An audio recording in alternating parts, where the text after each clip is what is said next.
Today we have Keisha Carter-Brown. Keisha has been, I think this is your third time. I think so, yeah. This is her third time traveling over from Atlanta to offer this training for us. And so I, of course, have to just offer my heartfelt thank you for coming over.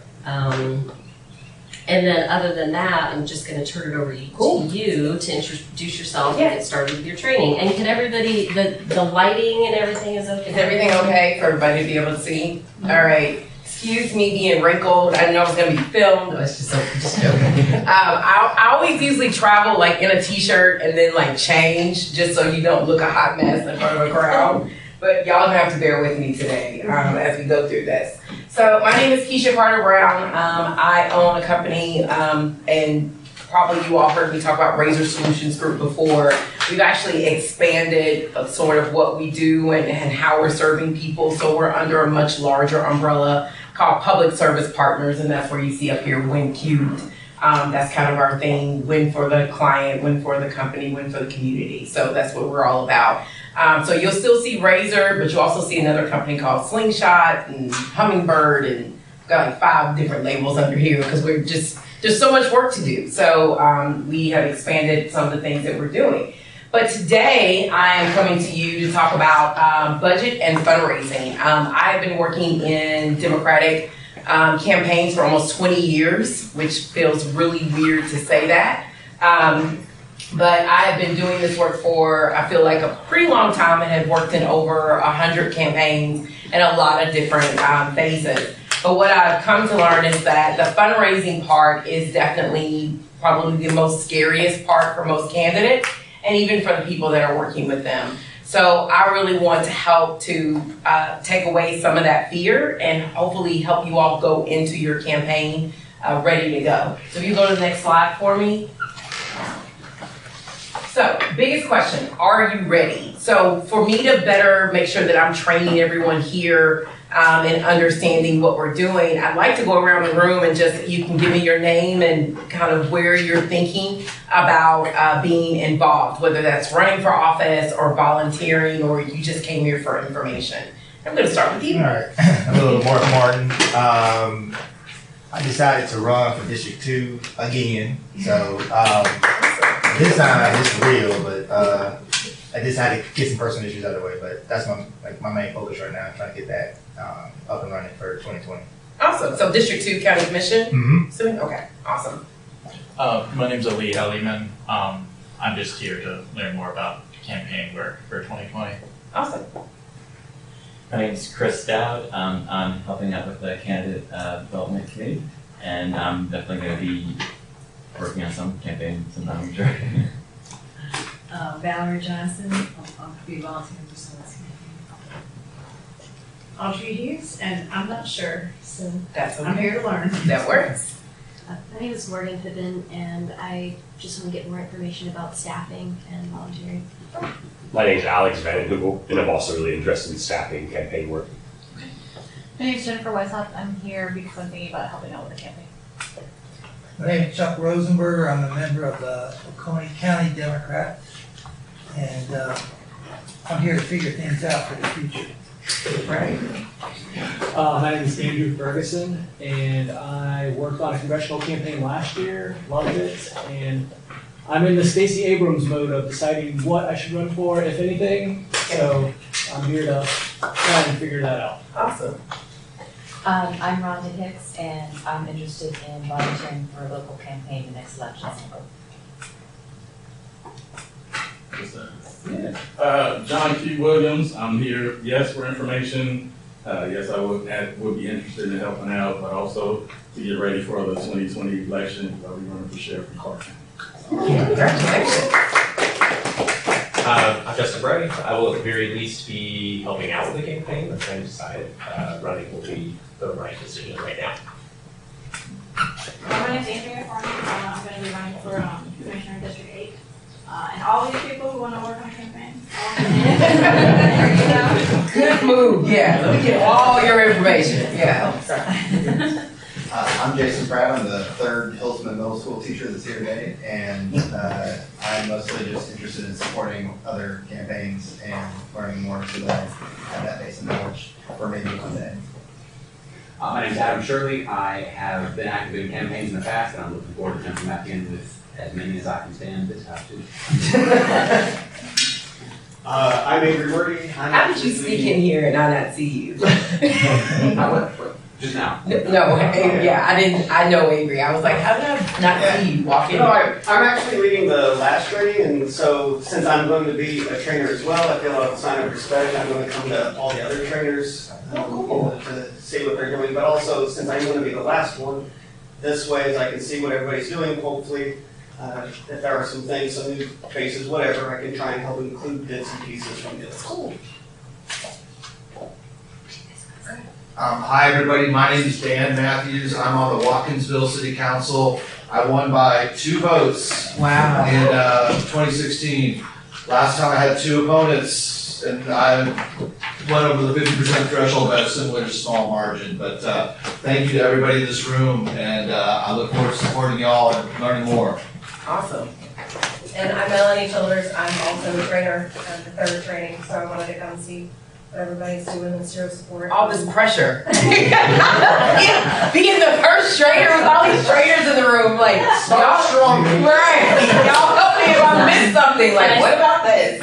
Yeah. So I completely forgot to mention, if you are thinking of running, or if you think that you want to be a staff member, like you have some expertise in some staff area, please let me know before you leave so I can just take your name down, because we will be looking for staff members to help support our candidates who we know are interested. So I know Mark needs a treasurer, for example. So if you have any, the reason you're here is twofold, not only as campaign, not only as candidates, but as staff. And of course we need staff. We need experts in all different areas to help support the folks who decide to run. So on your way out tonight, please just let me know, and I'll just make sure to put down your name and what area you're interested in leading volunteering as a staff. Thank you. And I'll say this, we, with our firm, we are expanding quite a bit for 2020 and even into 2022. So if you're actually interested in possibly working in fundraising or of the like, please let me know afterwards, because we're constantly interviewing and hiring. So after you see all this fun stuff about fundraising and budgeting, I'm sure all of you all are gonna wanna really work in it after that. If we can go to the next slide. So let's start with what we want to remember with what we're gonna start with today. So when you're putting your campaign budget together, it's very important that you start with the end in mind. A lot of times people, when they do budgets, they want to look at what people spent in the last race and what somebody else said that this race would cost and things like that. But you really have to start with election day and work your way backwards, all right? In terms of actually putting your numbers together to know how much money you're going to need in order to win your race. Your campaign plan is your budget. So what all the things that you want to do, you've got to start getting estimates and costs and things like that to understand what it's going to cost for you to actually run and win your race. Remember, when you do your budget should win your race. It shouldn't hope to win your race. It should win your race, at least in a very strong theory. I say that because I've had a lot of candidates who will say, oh, my budget's 50 grand. I'm like, how did you come up with that? Well, I just thought that that's what I could raise. That's not a budget, okay? Because what you think you can raise and what you might need could be 2 different things. Or you even could be overshooting it. But you want to be sure, or at least have a roadmap to work with. And then finally, raising money to meet your plan. And I call it Plan Plus, because you can never have too much money. I don't care what people tell you. You can never have too much money.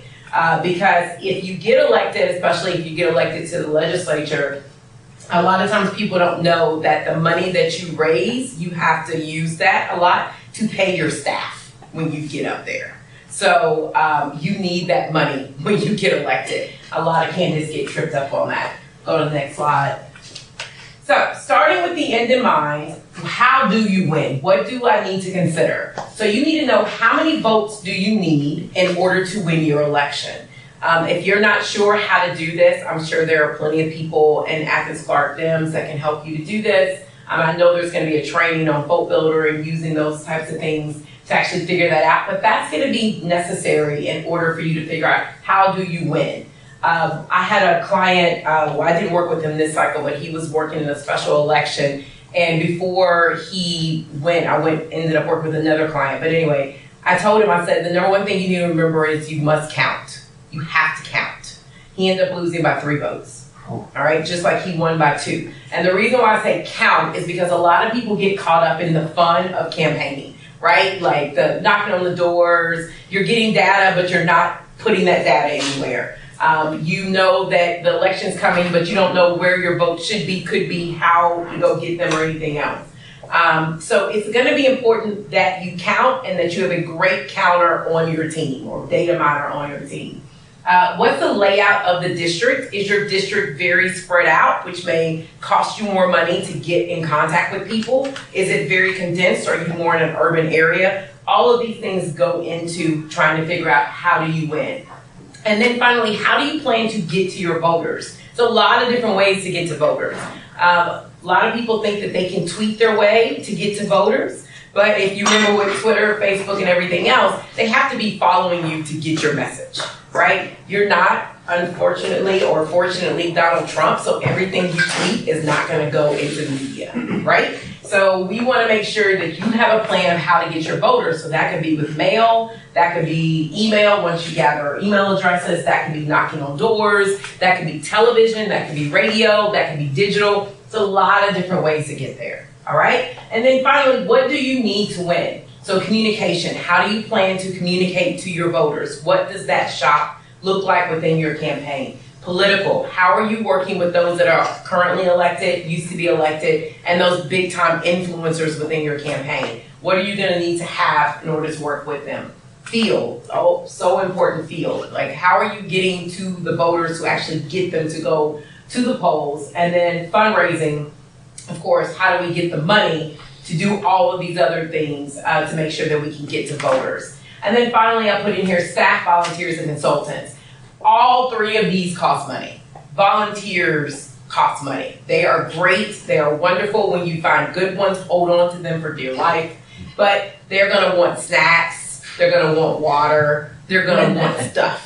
All right, they're gonna want materials to actually hand out with. You're probably not gonna keep volunteers very long if they've always gotta bring all their own stuff to help you win your campaign. All right, so next slide. So starting with campaign plan as your budget. What do you need to win your race and what do you need to win your campaign? Go to the next slide. So communications.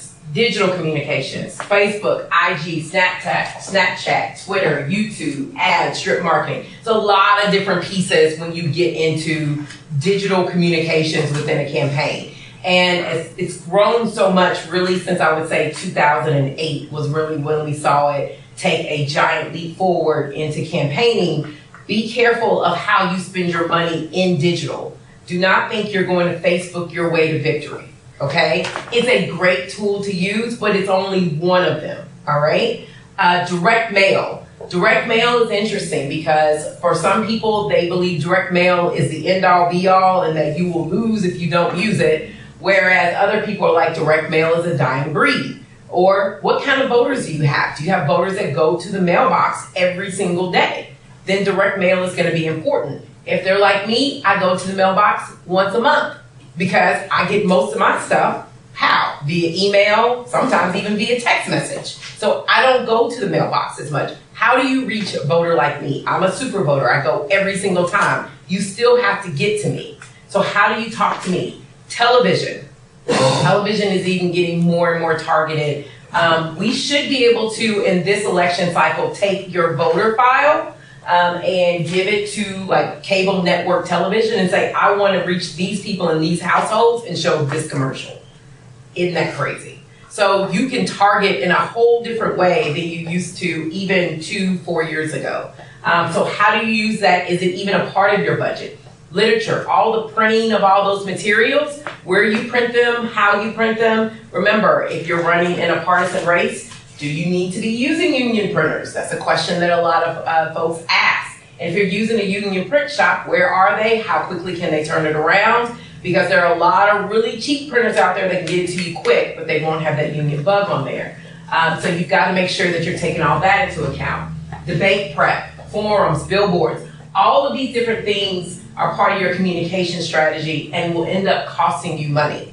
And you've got to decide which of these things are, as I say, cake, and which of these things are icing. So what must I have, and then what would I like to have, right? So sometimes we may say, you may work with people who say, we've got to have direct mail, we've got to do some digital, of course we've got to have literature, but we won't be doing billboards. You'll talk to some other people who swear by billboards, right? I'm not a fan, but there are some folks out here that swear by billboards. One, it always makes a candidate feel good because what do you see when you're going down the street? Your face, your name, you're thinking everybody sees me.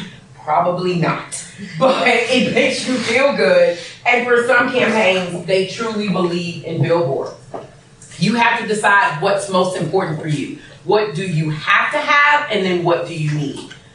Political. When we say political, we're talking about people that have influence over larger organizations. They could be influencers even on some of these social media platforms. They could even be your faith-based leaders. They could be your elected officials, your past elected officials, your homeowner association presidents, past and present, or just people that have a really large following. How do you get to them, and how much is that going to cost you?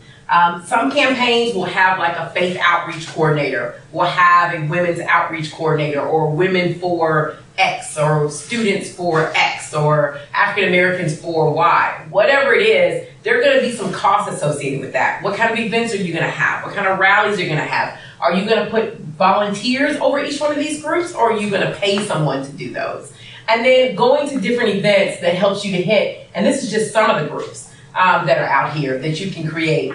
What is the cost of going to different events? What do you want to budget for that? You want to make sure you're taking that into account. And then joining clubs and organizations. I will warn you though, if you are running in Georgia, do not use your campaign funds to join clubs or organizations. Use that money to buy tickets, but don't use it to join. Ethics is getting a lot tighter on that, so just don't get slapped for no reason. I've seen people use it to join the Kiwanis and the Rotary. Don't do that, because they can easily say that's more of a personal use than for campaign use. So just be careful with that. But buying tickets and things like that are fine. But still, it has a cost to it. Does that make sense? Let's go to the next slide. All right, field. So what all is included in field? And this is just an example of it. Phone banking, canvassing, paid staff, volunteers, meet and greets, house parties, vote builder, GLTD, phone banking. I got a call. I have a candidate in Texas right now, and I think only about 3,000 people turned out to vote. He's running for mayor of his city. And I was like, okay, you're going to do a phone bank. That's great. All right, so how are you going to do it? And he was like, we're going to get on phones. And I was like, that sounds good. Whose phones are you going to get on? And he was like, well, I just thought that volunteers could come with their own cell phones. I said, so let me get this straight. You're going to ask your volunteers to come with their cell phones, dial a bunch of phone numbers to a bunch of strangers they don't know. And then when those people start to call them back, how many volunteers you think are coming back? You know, so you're going to either have to have phones that they can call from, or you're going to have a system that masks their cell phone number so it rings back to your campaign office in some way, shape, or form. And then where are you going to do phone banking, right? You have to have a place to do it. And then what is the cost to doing that if you are using a system that's going to mask? Canvassing. Canvassing is great, but we live in Georgia. It's hot. So in the summertime, how many folks just want to get out here and pound the pavement for 3, 4, 5 hours? When you find those volunteers, hold on to them very tight, okay? Because at most, you usually are going to get, on average, about 2 hours out of volunteers. So go ahead and plan for that. And then if you're not getting enough volunteers, you're going to have to get into paid staff or paid canvassers. And then how much are you going to have to pay them? What does your campaign stand for? Are you paying $15 or more per hour because that's what you're advocating for? It's going to be very difficult for you to have paid canvassers and you're only paying them $8 when you're advocating for 15. Those are the things you got to think about, but those are some of the hard choices that are out here when you're out here campaigning. volunteers. Even if you have volunteers and they're out in the hot sun, they're gonna want water, they're gonna want food, they're gonna want a break. So all of those wonderful things you're gonna need to have. Meet and greets, house parties. What are you asking the host of those events to do? What is your campaign offering to provide? Vote builder, depending on what race you're running for, will depend on the cost of that. The great thing about the party is that they will break that up for you if you ask for it. So that way you don't get caught paying a bunch of money all up front. And then GOTV, your get out the vote efforts. With early voting being 21 days prior to an election, get out the vote is way longer than it used to be back in my early days. We used to have one day we worked towards and that was it. Now with early voting, with 21 days, in some places it's even 45 days of early voting. I think we used to be 45 and they cut it down. But 21 days of early vote, what does that look like for you? You have at least one Saturday of voting. Some counties are even implementing Sundays of voting in there. So what do you need to do to get ready for that? Are you gonna have to pay people, or are you gonna have to, what we call drag and drop, where we're trying to drag people out of their houses and then drop them off at the polls to get them to go vote? What are the costs that are associated with that? Fundraising, 4 big things that come in the fundraising. Events, how much are we trying to spend, or what are we gonna say is gonna be our maximum that we're gonna spend on events, and we'll talk more about that. I usually try to stay within 10 to 15% on any event as a spend. And there's some ways to do that so that way you don't have to spend that much on there. Be very weary of hosts that want to lay out this enormous spread for a fundraiser. I've had hosts who are like, I'm gonna spend, we're hoping to raise $5,000 and they want to spend $2,000 on food, beer, and wine. And I'm like, this is nuts. How about you spend $150 and give me the rest of the money to go to the campaign? So there are ways that you can do that with the host, and we'll talk more about that. Credit card fees, absolutely necessary. You have to be able to take money online, and please do not take PayPal. Please, please, please, please, please, please do not take PayPal. I will give you a list of plenty of things to use, but do not use PayPal. What's the problem with PayPal? So PayPal, a couple different reasons. One is their founder, owner, whoever it was a huge Trump supporter. So that was number one. Number two, I've had a lot of issues with them in the past of them actually holding candidates' money. So when we get to the end of quarters, we get a lot of money in. We're sending a bunch of emails, we're bugging people, so money is flying in. PayPal isn't quite used to that, and so they will flag you, and there is no real customer service to get anything done. I had a couple of clients' money held for 60 days in a campaign. Say that is a long time. So since then, I'm always like, no PayPal, ActBlue, Antidote. There's some other ones out there. If you use NGP, they have one that goes with theirs, but I would highly recommend you don't use PayPal. Antidote, I will say, has a PayPal option in there, but you get your money immediately. They just use it as a processor, basically. Doesn't take you away from the site.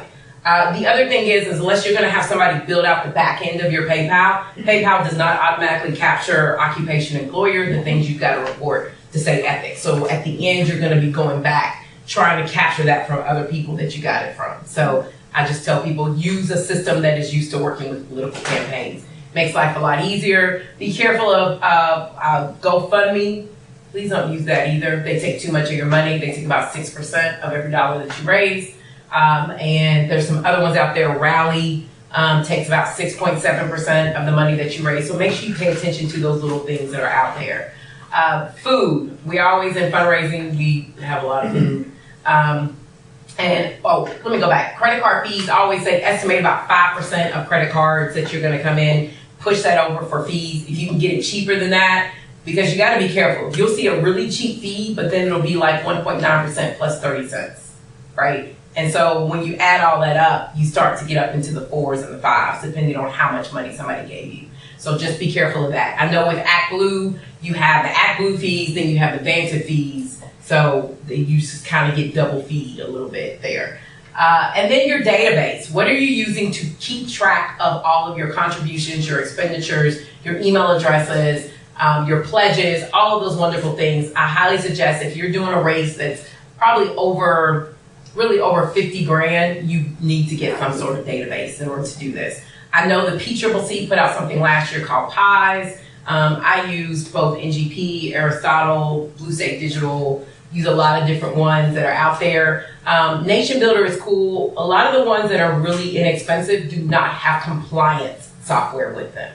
Compliance is a pain. And what I mean by that is you're reporting either to the state or to the local. So you have to do that in a certain way. So if it does not have compliance software with it, it means you're entering in all your information. You're gonna have to export it back out to then enter it into another system in order to get it to your reporting authority. So it can be a little bit of extra work for you and or your treasurer, especially if you have a treasurer that's not used to doing this a lot. It can be a little frustrating because of the way that they count stuff. We can go next slide. So don't forget these: staff, volunteers, consultants, cost of volunteers. Make sure you put money down for what that looks like. Staff versus consultants, all right? I primarily work as a consultant. I am not on the ground staff for 99.9% of the campaigns that I work with these days. So there is a difference. You have to figure out for yourself what you want. Do you want someone that's going to be there with you every day, that you're talking to, that you can touch and know what's going on? Do you want to have a bunch of consultants, people that are kind of like pie in the sky folks that you see every now and then, but are talking to you or should be talking to you quite often? Sometimes there's a mix of both, but every campaign is different. And even when I talk to candidates that are wanting to work with us, I always will suggest to them, based off of their personality and what I think they're going to need, whether or not they can work with just consultants or if they're going to need a mix of both. Administrative overhead, your campaign office, where is that going to be? Even if it's in your house, your bills are going to go up. Keep that in mind. All right, you're probably going to need to increase your internet speed. You're going to have your lights on a lot more. People are going to be in and out, so costs are just going to go up in your own household. Gas and meetings, how are you going to do that? I had a person come to me the other day, and they were like, how much are we reimbursing for mileage? I was like, what are you talking about? Because on campaigns, I remember the first campaign I worked, I think they reimbursed a nickel per mile, and it was only if we went 60 miles outside of the district. So, you have to figure out what kind of plan you're going to have even for gas and meetings. Credit card fees, like I said, 5% plan. Polling and research. Depending on the size of your race, you may or may not do a poll. If it's a larger race, polling is just one of those things. But a good poll with a good breakdown and things like that average anywhere from about $25,000 to $45,000. So if you're running a $50,000 race, do not do a poll. It's not needed. It's not necessary. But you may need to do some research on yourself. I always tell candidates the first person you should research is you, because you need to know what's out there before somebody else puts it out there and tells you what is out there. And then you have to be in crisis mode. Now, I didn't put down crisis communications because hopefully all of you all avoid crisis as to what's out there. Let's go to the next slide. So this is an example of 3 budgets. I usually recommend to candidates to always put together 3 different budgets to win, all right? And in here, we've got 3 budgets. One's at $51,000, one's at $82,500, and one's at $125,000. And each one of these budgets that we put down, each one of them should win the election. That's the whole reason of doing them and making them happen. And so the reason why I always suggest 3 different budgets is because at the end of the day, if you get extra money, especially at the end of a campaign, which is a lot of times when PAC money comes in and things like that, you need to know what you would do with it if you got it. You got to be ready for it. So now you've got some icing money. What do you want to do with it? Are you going to buy more t-shirts? Are you going to increase the amount of robocalls that you're going to do? Are you going to do an extra direct mail piece? Are you going to put a little bit more into GOTV? As you can see down here, hopefully you all can read this. I'll read it out a little bit. Like GOTV election day, I have for the $51,000 budget and the $82,000 budget, both at $10,000. Because what we estimate is that we needed $10,000 to run our GOTV program no matter what, at minimum. So that's got to be in there. Where we started to increase when we got a little bit more money is under media, which I included robocalls, mail, and social media. I put that at $7,500. But as we got more money, I put it at $20,000 up here. And that it added TV, radio, and billboards in there because we were able to add some more money in there. So being able to have a budget and being able to make adjustments based off of what exactly that you're doing and knowing where you're going. So this is your roadmap. Your budget should reflect your campaign plan and vice versa. You don't want to have a campaign plan that is a lot of pie in the sky stuff. Whenever I talk to a candidate in there, I'm like, how much money do you need to raise? Oh, as much as necessary. I'm like, that we don't have a plan. That's scary. Okay, let's back up like 25 feet and figure out what in the world you're doing. I talked to a guy the other day who wanted to run for U.S. Senate in Louisiana, and I was like, okay, how much money do you think you need? Do you all know what the average U.S. Senate race costs these days? 10 million. Come on up. Yeah, I think last cycle was like 12.5 for U.S. Senate. It's only 100 of them. It's a really expensive race. And so he said, oh, I need 2 to 3. I said, oh God. I said, okay, where did you get this number from? Trying to understand, maybe he's got some kind of secret plot or plan in here. And he said, well, I looked at the governor's race and they only raised 5, so I figured you cannot do that. U.S. Senate races or federal races in general, they just take on a different life of their own because they are federal. I always tell people federal races are national races. Yes. Yeah, so the Plan C, like what level would you call that? Like a Georgia, like a house? Yeah, I would call this like a house race. Okay. And the reason, actually, I'd probably call this more of a house race, honestly, because we did some research at the beginning of this year and we found that those that won their house seats on average raised about $84,000 for the Georgia State House. You mean like United States House? Or? No. So like Georgia. state level House? Yeah. Oh God, no. No. So what about local? So we have our Board of Education races, 2, 4, 6, and 8 coming up in 2020. That's going to be May. Yeah. And then we have our City Commission, 2, 4, 6, 8, 10 seats coming up next year. So what do you, if you're talking about a citywide race, like how would you? Yeah, so I want to be careful in how I say it because I'll contradict everything I just taught y'all. I would need to know more about how many voters are voting in the race, what you plan to do, and things like that. I'll go off of the school board races that I did in Atlanta and in Cobb, and I'll tell you we raised anywhere from about 25,000 up to 100 for those races.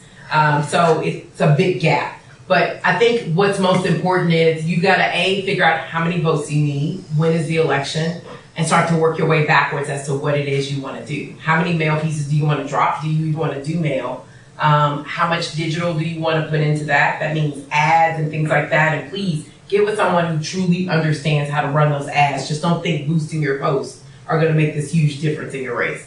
It's a lot more complicated than that. And like when Avery it talks about field, then anyone who is thinking about running, he's gonna help you learn how you figure out your vote goal.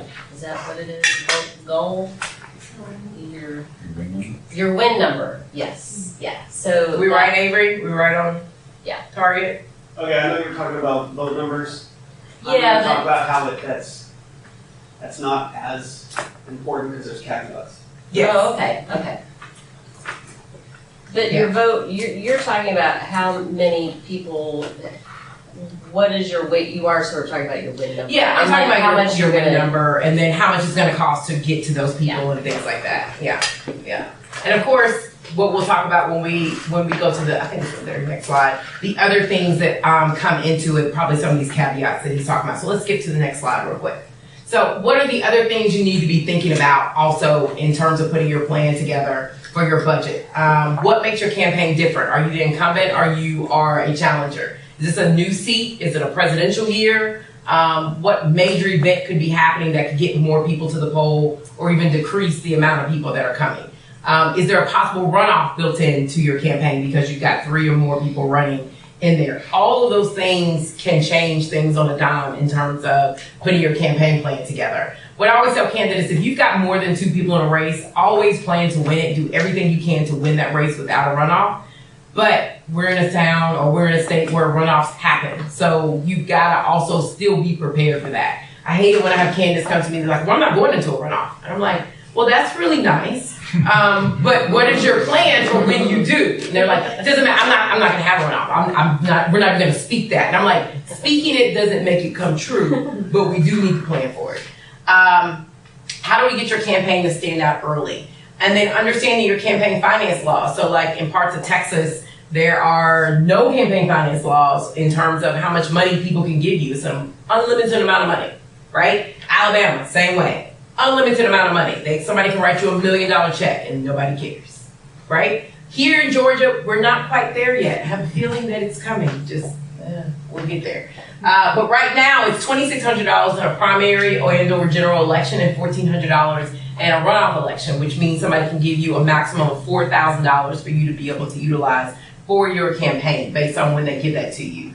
In Georgia, individuals, companies, PACs, corporations, all subject to the same limits, they can all give to you. In federal races, that is not the case. You can't take money from corporations in federal races. I hate returning those checks. It's very sad. But for federal laws and limits are different than Georgia. Like federal just came up and did $2,800. Yes, David. Sorry to interrupt you, Keisha. Just because this question came up with your plan A, B, and C about, I thought people here that might put it in perspective. Kelly Kurtz, who ran for mayor and won, he only raised $25,000 for his campaign. Yeah. And the campaign that I worked on, the winning vote number was 1,400 people. Yeah, exactly. So city commission. It really just depends. Like I have there's a special election going on in Atlanta right now. Only I think 1,800 people voted, and the top raiser raised 110,000. So and he spent most of that. Okay, came in second place, like 200 some votes.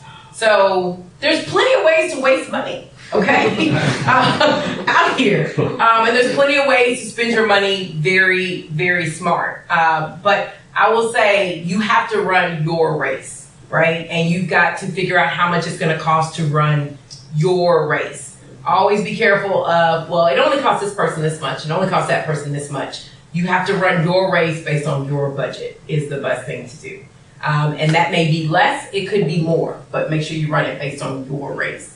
And then finally, you want to set goals. Develop a calendar of activities, fundraising, cash flow, budget. How much, I always ask candidates when they come to me, what is your payroll? How many people do you have working on your campaign? When are you expected to meet it? Because a lot of times I get last minute panic calls of people calling me and being like, I have no money in payroll, it's due on Monday. And I'm like, oh, it's Saturday. What do you want me to do? Like, I don't know what kind of miracle I can perform in 2 days. Calculate how much money you need to raise weekly, monthly, and how you reach the goal. And make sure your campaign manager and your finance director or consultant are on the same page. Incredibly important. Because if your finance manager or director is thinking, okay, I've only got to raise this much, your campaign manager is like, but I need this much, they need to have a talk to make sure that's right. Any questions on budget or anything like that before we go to fundraising? You want to take like a 2 or 3 minute break? Take a break. Yeah. Before we go to the fun stuff. Bathroom and water through the door. Just watch for the cat. Yeah, watch out for the cat. I think it was all good material. Okay, we'll go ahead and get started. Take on back. We can go to the next slide. Talk about wonderful fundraising. So, first rule of fundraising. Fundraising is fun. All right, just keep that in mind when you all get started. It can be fun, and I'm going to show you all how it's going to be fun. All right, so the first thing we want to remember: nobody likes fundraising, and that's okay because all you all, as soon as I said it was fun, y'all like no. There's a couple reasons why they don't. Usually because it's time consuming, right? And people may say no. I should say may say no. If you do it really the right way, you'll come to a lot more yeses than you will no, and have a lot more success in that. But remember, fundraising is a necessary endeavor because campaigns are expensive. Most people don't have just the money sitting around, or you don't want to spend that money just on fundraising all the time. On your campaign all the time. And no matter how grassroots your campaign is, it's still going to cost you money. It may cost you money in gas, it may cost you money and materials. It's going to cost you money somewhere. So you got to remember that. Always remember though that it's not evil, yucky, or beneath you. I've had a lot of candidates talk about, well, I don't want to beg people. I don't think I should have to ask anybody for anything. Shouldn't they already know that I need money? No, they don't. People don't know what you need until you ask for it. So you want to make sure that you're doing the most important job. And if you are either the candidate or someone that's supporting the candidate, remember that fundraising is everyone's job, but it's primarily the candidate's job. Somebody else cannot do it for you. There have been those few races, those exceptions to the rule, where there's this master fundraiser that's in the back that's out here just raising and wrangling in money all over the place. That is not usually the way that it happens. No one else is going to do more for you than you do for yourself. And remember, this is not like television, okay? You're not going to walk into some big fancy room, do this amazing speech, and everyone's going to pull out their checkbooks. It is not the way this thing works. There's a lot of work that has to happen to get you to that point. And hopefully one day some of you all will be there. Let's go to the next slide. So, in terms of fundraising, we want to remember that people give because they are asked, and few people give more than they are asked. So, if you want somebody to give you $1,000, the easiest way to get them to give you $1,000 is for you to ask for it and be specific about it. That is the hardest part for most candidates that are running, is that specific ask. I usually can get them very quickly to ask for money. Like, hey, I need your help. I need money to win my race. Can you give me some money? They say yes, but we have no idea how much money that they're actually going to give. We need them to say, hey, I'm running for this office. I really believe that I can win. We've done all these wonderful things, but I got to raise $10,000 by Friday. Can I put you down for $1,000? Much stronger ask. They're either going to tell you yes or no, or they're going to get you to walk that down. 95% of people give because somebody asked them, whether that's via email, on a phone call, a friend, but you got to do the asking. Do not assume that all of a sudden your friends just stopped liking you because you said you were going to run for office and nobody clicked the donate button. All right? You may not have asked them. I've seen some really nice emails go out without an ask in there, but there's a donate button buried at the bottom. And it's like, okay, I'm so excited that you're running, but you didn't tell me what you need me to do. Cold asks rarely work. Build a network. Calling random people is rarely the best way to go. Please do not just go grab someone else's donor list that you don't know and doesn't know you and think you're going to call them and then they're going to give you money. Some might. Most won't. They don't know you. You're not part of that network. You don't know why they gave that other person money. So unless that person is sitting there calling with you, that is not the best place to start. Yes, your network will give money. A lot of people are like, oh, my people are poor. They don't have any money. Everybody's network will give. Everybody's network will give. Everybody's network will give.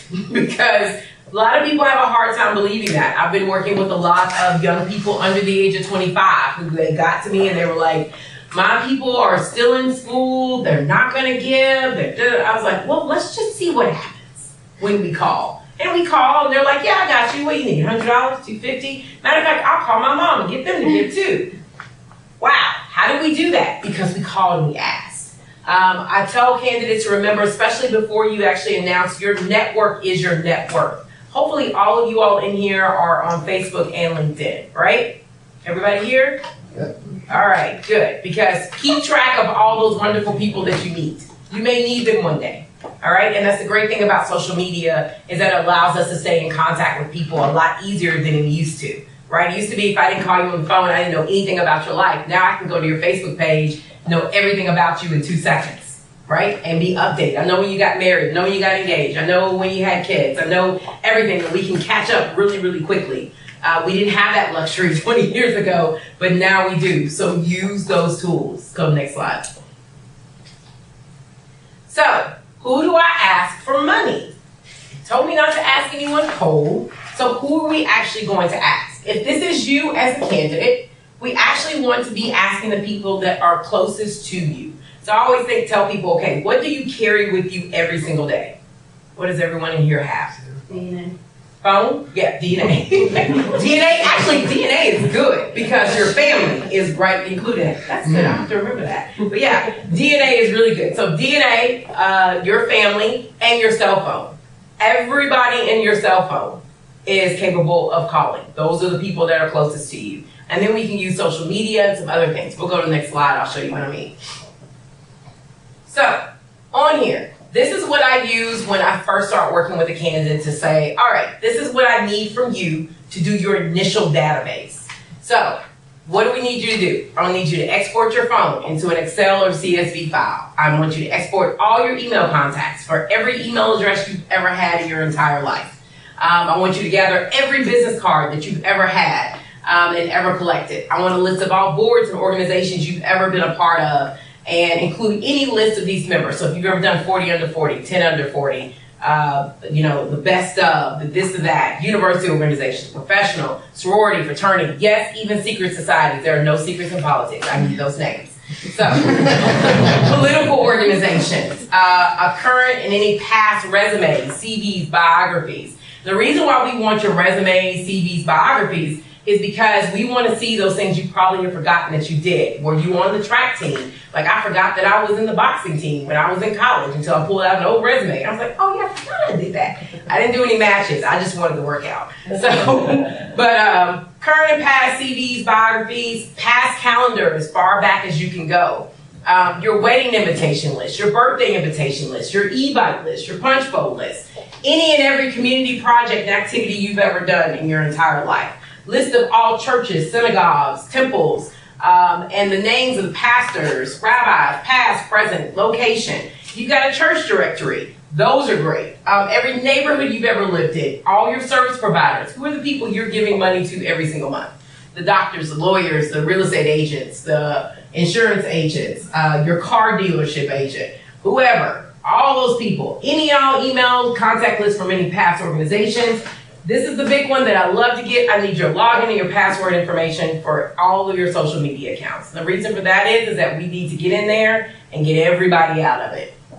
If there are any additional lists that we didn't mention, please provide those as well. I want you to get campaign photos, a personal why am I running statement. If you've ran before, everybody that's ever contributed to you. If you told people you're gonna run, everyone that's ever said, I'm gonna give you money when you run, just let me know. Every place you ever spoken in the last 10 years and a schedule from your office. Now, believe it or not, this list has grown since this. So I have an even longer list, and I'll share it with you so you can share with everybody. But this should get you started. So when you start thinking about this, if you go to the next slide, because it just takes us back to the thingy. When you start thinking about this, this should make this circle right here a lot bigger for all of you all, right? If you've got 500 Facebook friends, those are 500 potential donors for you. If you got 1,000 Facebook friends, it's 1,000 potential. If you got 5,000, it's 5,000 potential donors for you at a lot of different levels. The thing we have to remember about this circle, and this is a famous circle, Emily's list, everybody trains with this, but basically, the further you go out to these different levels, the more time it's going to take for you to get money from these different places, and I'll explain why. Also, the further you go out, the more important your viability is of your candidacy. Does everybody know what I mean when I say viability? Everybody's okay, good. So if you're running against an incumbent and you're challenging them, that power circle is very unlikely to give you money in the very beginning. They'll probably somewhat cheer you on because they may even be in that axe to grind circle, but they're not really ready to give you money yet because you haven't shown them that you're actually a good candidate yet. Oh no. Oh, what's your question? All right, let's go to the next slide. So, in asking for money and staying in the circles of giving, personal circle, viability, why would these people give you money? Why? Close relationship with the candidate. Loyalty helps people look past ideology. Do not worry if your your college roommate was a Republican or is a Republican. Doesn't matter. Because a lot of times these people will give to you anyway because they know you, they love you, they care about you. They may say, I don't like what you're talking about, but I love you. All right? So they'll give you money. They will help regardless of your viability. They don't care about who the other candidate is. They care about you. So they will give you money when everybody else is telling you, why are you doing this? All right? Who includes in this? Family, friends, professional colleagues, past folks. That whole big list we just went over is who we're talking about. These should be your first calls. This is your viability circle. This is your proving ground. Okay? A lot of times people want to go way out and try to go after the big money. The big money's not ready for you yet. So you've got to stay where it's nice and fertile, right? And we want to stay in that ground and ask these people first to be able to get the money that we need out of them. So that way others can see, you know what? Looks like you're becoming a pretty viable person in this race. Let me do something to help you out now. Go next slide. So Ideological circle, the next one up. Why? These are usually religion, cultural, ethnic groups. You share the candidate's advocacy. So I believe in X. These groups also believe in X. So now that I've shown them that I'm viable, my viability is improving, the ideological circle is going to be more interested in getting involved with you. Who are these people? Pro-choice, same party, environmental, etc. I worked with quite a few LGBT candidates that were trying to get money out of Victory Fund. And just like with any PAC, they're like, well, you know, I identify LGBT and I should be able to get money out of Victory Fund. That's not the way this works. They want to make sure that A, you're going to be a viable candidate and that you actually are a person that can actually win this race. So you raising that money from your viability circle, as we talked about in the beginning, is going to make a huge difference as to whether or not they get involved in this race. So it's going to be very important that you begin to show people that you're viable, and your fundraising is a great way to show that. Because unfortunately, when we talk about showing viability by, you know, voters and things like that, that happens much later in the race. Much later in the race. These groups will take risk early, but you got to show them a little bit more viability than you actually had to show your friends and family. This level is great for expanding your donor circles, and they usually want to be part of some kind of revolution. It has nothing to do with our revolution. That was just in there. Axe to grind. These are people who opponents' victory adversely affects their interests. Maybe they voted against something that these people want. Maybe they're not for something that they want. They usually strongly dislike the opponent, but they are usually slow to give. And because although they know they don't like your opponent, they also don't want to tick them off. Does that make sense? So a lot of times I've seen this group here really push people to run, but they are very slow to give. They're like, yeah, you should go do this, but don't say my name when you go out there. You know what I'm saying? So it's like, okay, so you told me to do this, but where is your check? And it's like, well, you know, I saw that first report and it looks like, you know, you may not be as strong as we thought you were going to be. It's like, but I did this because you told me to do this. So just be very weary of that when people do that. Depending on relationship to other, they may provide early support. Really depends on who they are and how much they are involved or engaged in the things that you are involved with, whether you're running for school board, local. You see a lot of this with local races. So just be very weary of the axe to grind people. They usually don't come through for a little bit more time. They got to see you build up that momentum and, of course, that viability of your race. Go to the next slide. And then we can skip past that. I forgot. I popped those in there in case y'all need to ever see it. The power circle. These are people who protect, are interested because what you winning or losing protects or advances their economic interests. This is why on the local side, these people are very engaged. So this is your business, your labor unions, your PACs, your professional organizations. Those people, a lot of times you get those big time endorsements from. They a lot of times will come late and their checks come a little bit later. This is great for incumbents. They're not the greatest groups for challengers or open seats. If you can begin to show a lot more viability, people can start to see that you're really pushing and have a possibility of winning, then this group may open up a little sooner than what you think. I always like to throw a couple of these people in. Usually when I'm fundraising, power donors that are out there, I usually will try to schedule meetings with my candidates with these type of people early on, just so they are on the radar screen, if possible. I'm not really expecting money, but we're trying to build something for later. So if their name comes up, they're not like, I don't know who that is.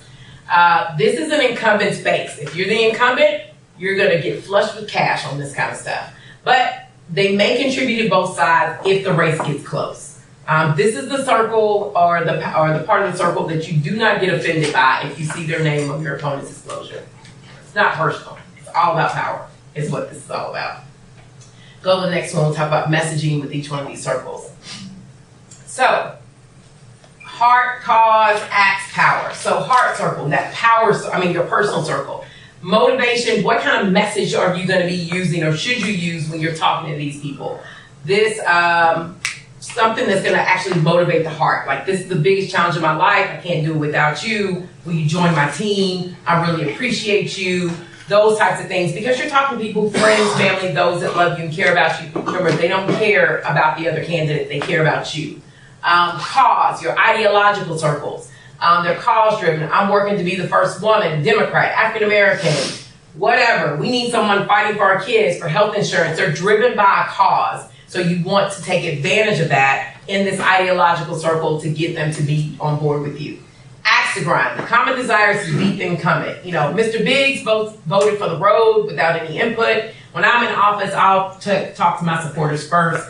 I'll make sure that you're on top of that. This won't happen when I'm there. So a different kind of message when you're talking to axe to grind donors. And then power circle, economic interest. I'm a doctor and I understand healthcare. With your help, I can win. So we're talking about something that actually gets them to see that you are the strongest person in this race. Each one of these go different with every circle, right? Your language will begin to change as you work your way out. And if you do your fundraising in the right way, then what will happen is as you work your way out, your messages will get stronger, as you'll see as we go along with the race. And you'll get a lot more comfortable saying these different things, right?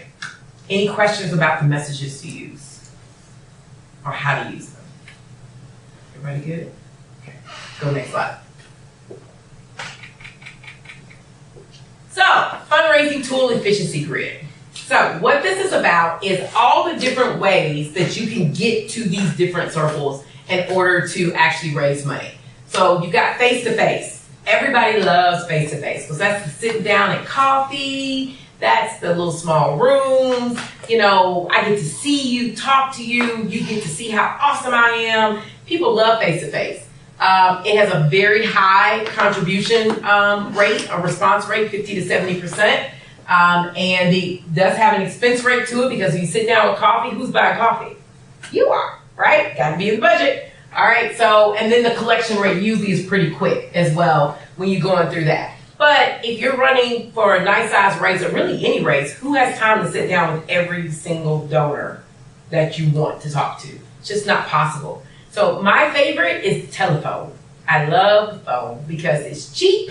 It's extremely cheap. And it's quick. We can get on and off. And once you really learn how to do it, you should be able to do a phone call within 3 minutes or less. Get on the phone, make the ask, get off the phone, do the next one. That's the way you want to do it. You look scared to death when I said that. She was like, I love the 3 minutes. The 3 minutes, yeah. was always killing us. Yeah, 3 minutes. Get on, get off, let's go. It's not as personal, but if you do it the right way, like I said, and you do your circles in the right order, then it will go fine. If you try to start out talking to power donors on the phone, it's going to be very difficult for you to even get in the door. They've probably got gatekeepers and everybody else. So don't start there. This is why you want to start with friends and family. You want to call from your cell phone because they recognize, they know it's you. They're going to answer. They're going to call back. Give you that nice boost of energy. Events are great. Love events, but events cost money. The response rate is a little bit lower, as you can see down here. And the expense rate is a lot higher. And you need at least 4 weeks to put a good fundraiser together, too. So in all the work that you do to do fundraising, to have a good event, you're still going to need to get on the telephone to call people, make sure they're coming, get commitments and things like that to make sure you've got a good event. The last three down at the bottom, I use a little bit less. We use re-solicitation mail, more so email these days a lot. We re-solicit to donors a lot because if you work with anybody on a federal level, they'll tell you you should re-solicit every 4 weeks to people to get them to give. You'll be amazed how many times people will give to you as long as you keep asking. If you stop asking, they'll stop giving. They just aren't like, oh, I guess they don't need any more money. They haven't said anything. Cold prospect mail, I do this a lot, especially if I have a candidate that doesn't have as large of a network, but let's say they're running in a partisan seat, maybe even a nonpartisan seat, and I need to find donors for them. So I will research donors based off of past behavior of who they've given to before, and I'll actually send out snail mail. A lot of your donors are going to be older, so they're checking their mail, they're going to get it, but it's at least about 6 weeks to really see how effective it is. And we still will take this same list and follow it up with phone calls. Just to make it even stronger at the end of the day. Telemarketing, you usually don't see that unless it's in bigger races, so like your governor's races, your governor's races, your U.S. Senate, some congressional races where you just have a team of folks. Like I know the DPG does this, where they just have a team of people on the phones just calling people asking them for money, right? It's a great way to kind of feed through lists. You can do it with staff and or volunteers. The turnaround time is a little bit longer, Your expense rate is definitely higher because you gotta have phones, you gotta have places for them to do it, and your response rate is a lot lower as well when you do this. Any questions about what kind of the areas we use to go after money? Okay, go next slide. So, when we're trying to figure out which tool to use, we're going to do that by donor group. So let's start with, if we're talking about, okay, let's start with my high school friends, right? And we're gonna say, all right, my high school friends that I would say, like in my class that I graduated from high school with, there are 333, why I still know that, I don't know, but there are 333 graduates with me. So 332 people that I could actually go after to find. I want to set a goal for that group. I may say, you know what, on average, I want to say that they're going to give me $100 on average. So that's about $33,000 that I'm expecting to raise from this group. Now, number of prospects in the group, we said 333. I'm going to do this as a fundraising tool. I'm going to have an event is what I'm going to do. And I'm going to try to raise $33,000 with them. That's not very realistic, so I wouldn't say that. What I would probably do is say I'm going to do some call time and I'm going to do an event and try to raise that $33,000 from that group. What will you ask for in the amount of the average contribution? Like I said, I'd ask for 100. I've got 332 people, but then what's my response rate? Like how many of them do I actually think are gonna turn around and do that? I'd probably say around 30% would actually do that. And then once I get my response rate, then that's how I determine, is that $33,000 goal realistic for my high school? Probably not. I'd probably shrink it down to somewhere between 7,500 and 10K for it to be a lot more realistic, and then start working this group to get to that goal between call time and an event. So like I'm originally from Kentucky, so even if I ran for office here, I would start calling, of course, my closest high school friends that I remember, and looking through my Facebook. The great thing about Facebook is it will separate, like based on high school, college, and things like that, people that you went to school with. So you can easily pull them out. We just had our 20-year reunion, what, last year? No, 2 years ago. Oh, good God. 2 years ago. 2 years ago, we had our 20-year reunion. And so I know we have a group page where everybody is on it. I know that we have a list of all of our classmates with names, phone numbers, email addresses. So I can easily throw them in when I do my big announcement, so now they know I'm running, right? Those that are following me on Facebook are gonna see it because I posted on my Facebook page. So now when I call, they know, hey, it's Keisha from high school. That's great, but they also probably know that I'm actually running for office as well.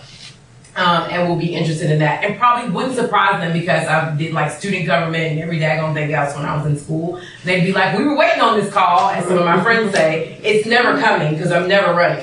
But you know, those kind of things, you'll be surprised how many people will be excited and be happy for you and want to support you regardless of party, regardless of affiliation, and just want to support you. And that's what matters. Let's go to the next slide. Let's go straight into call time.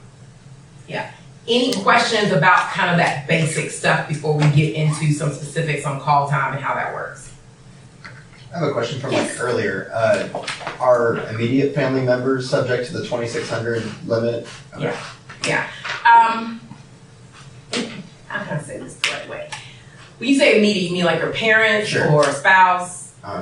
So you yourself can give as much money as you want to your campaign. Okay.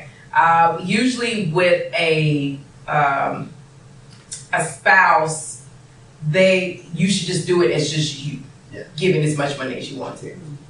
I worked in the mayor's race where it's pretty common for people to write $5,200 checks on behalf of them and their spouse and bundle kind of like that. Yeah. What's the legality and kind of? You can do that okay. as long as there's something notated on the memo or it actually has both names on the check. Okay. That's not a problem. You can separate it in there. That's no problem. Can people who are under 18 donate to political campaigns? No. Okay. They should be 18 or older, and you're supposed to be. So Georgia is not as strict on this as the feds are. Okay. So federally, you're supposed to be a U.S. citizen, or I think you can have green card status on federal side. But on state stuff, so let's say someone is not a U.S. citizen, but they own a company that's based here in the U.S., the company can write the check. That's why I just had a question.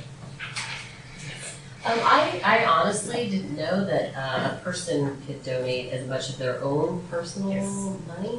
That's really good to know because, for example, folks might want to start their campaign before qualifying week.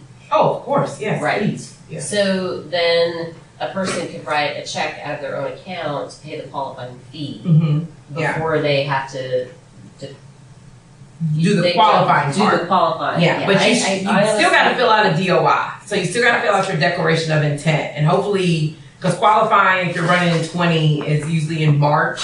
And so hopefully you've already been raising money or putting money into your race prior to that. But yes, you can write as much money as you want to out of your own account. I wish we had a millionaire's amendment in Georgia. And what I mean by that is that if you have put in X number of dollars based on some kind of percentage, then the fundraising limits go away. Because I think sometimes it's a disadvantage for candidates that aren't, can't put in $50,000, $60,000, $200,000 into their campaign, but they're still limited to the $2,600 per person, where they may have people that may be able to do $5,000 or $6,000 but can't because they're limited by that. So that's just a little personal crusade that I'm on to get that changed. Anything else? All right, call time, my favorite. So we're gonna do call time. We're gonna do a little bit on events and a little bit on email, so that way I can go get a little bit more in depth in that. And I think we're okay on time. Yeah, we should be. Yeah, we're okay, right? Yeah. So call time all the time. The phone is your friend. Remember that. Your phone is your friend. All right, go to the next slide. Hopefully this does this right. So what should call time be? Setting the stage for success. Two of the most important parts of a good call time operation are location and preparation. One of the things that we have been struggling with, that we're actually making changes on this year, is working with candidates that we work with virtually. So let's say they're not in our office down in Atlanta, because we have candidates, like I said, in Texas and Pittsburgh, and they want to just call from home. It's sometimes a nightmare because they're like all over the place. Everybody's walking in. There's all these distractions. Whereas at our place, you're stuck in it's a living room, but it's a nice room and there are no distractions. There's nobody coming in there. We're not doing anything but call time. So where your location is that you're doing this, I highly suggest you don't do it at home. Do not do your call time at home.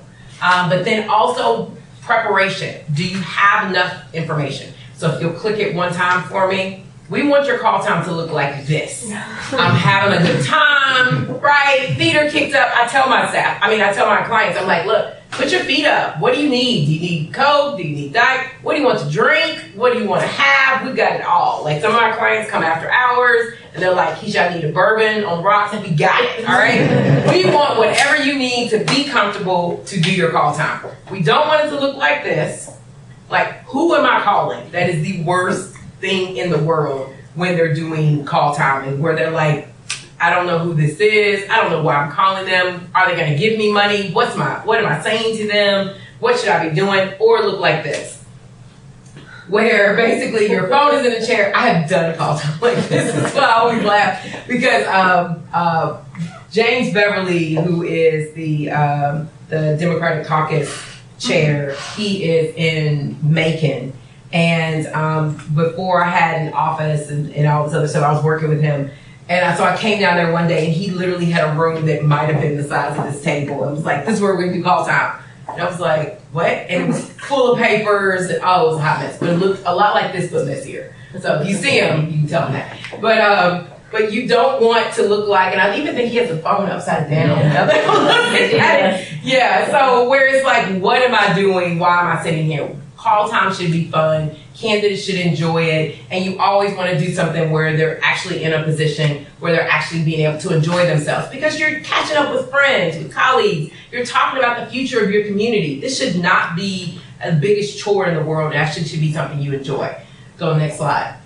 So what do we need to do to make sure we're setting the stage for success? Where are you doing call time? Prepping the room. I'm a big person in, okay, what's the temperature? Do we need sweaters? Do they like nuts? I had one candidate, he had to have almonds and chocolate separately. They couldn't be like chocolate covered almonds. But he had to have almonds and chocolate and bottled water. Like we have water at our office, the little machine or whatever. No. he had to have bottled water. Whatever was gonna keep him on the phone, I don't care. So if that's what he had to have, he had it. We went out, we bought specialty bottled water just for him, so he was good to go, and we didn't have any problems.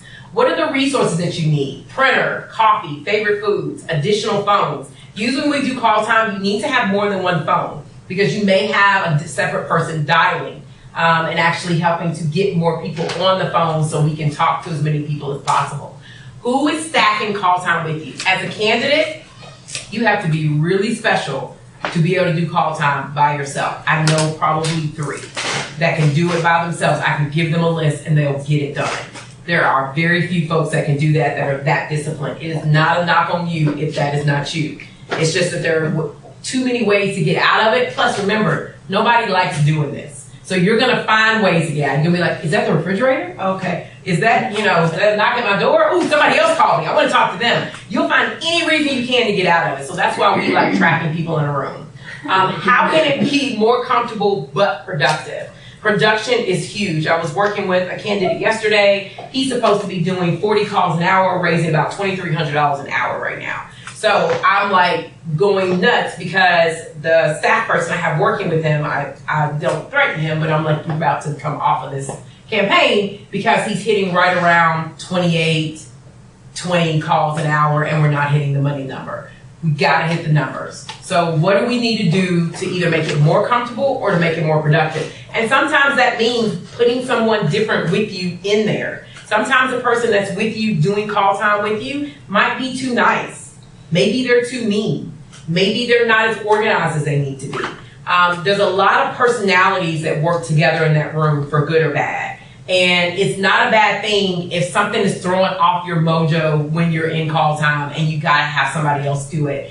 So even when clients hire me, I always say, look, make sure we're the right group for you. Because I want you to raise money. Yes, I'd love to have you as a client, but if we're not the right group for you, there's no reason to put us together. I gotta make sure that your stuff is productive. And then if we do all these things, we should be set for success. To be able to have a productive call time. Go to the next slide. So, what is productive call time? Making the ask. So, call time. Closed mouths don't get fed. I tell my candidates that all the time. If you're not asking, they are not giving. So, if you call and you are not making a specific ask on that, don't be upset when that money doesn't come in. I tell people all the time, there's soft pledges and there's hard pledges. So a soft pledge means we don't know what they're gonna give, they just said they're gonna do something, okay? A hard pledge means, yes, I'm gonna do $2,800 by April 15th, all right? We know exactly what you're gonna do, we know when you're gonna do it. Those hard pledges come in 3 times are more likely to come in 3 times more, I'm saying this wrong, are 3 times more likely to come in than soft pledges. All right, so getting that hard number makes a huge difference. There are ways to be able to walk people down. So if you ask for $1,000 and they're like, I'm not sure if I can do 1,000. Well, could you do 500 this month and 500 next month? I'm not sure if I can, that's a little steep for me. Well, how about this? How about I put you down for 250? And if you can do more, do more. But if you can't and just do the 250, we're all good. And my staff doesn't have to yell at me. There are all kinds of ways to ask for that money, but get off that phone or don't get off that phone until you have a specific number written down.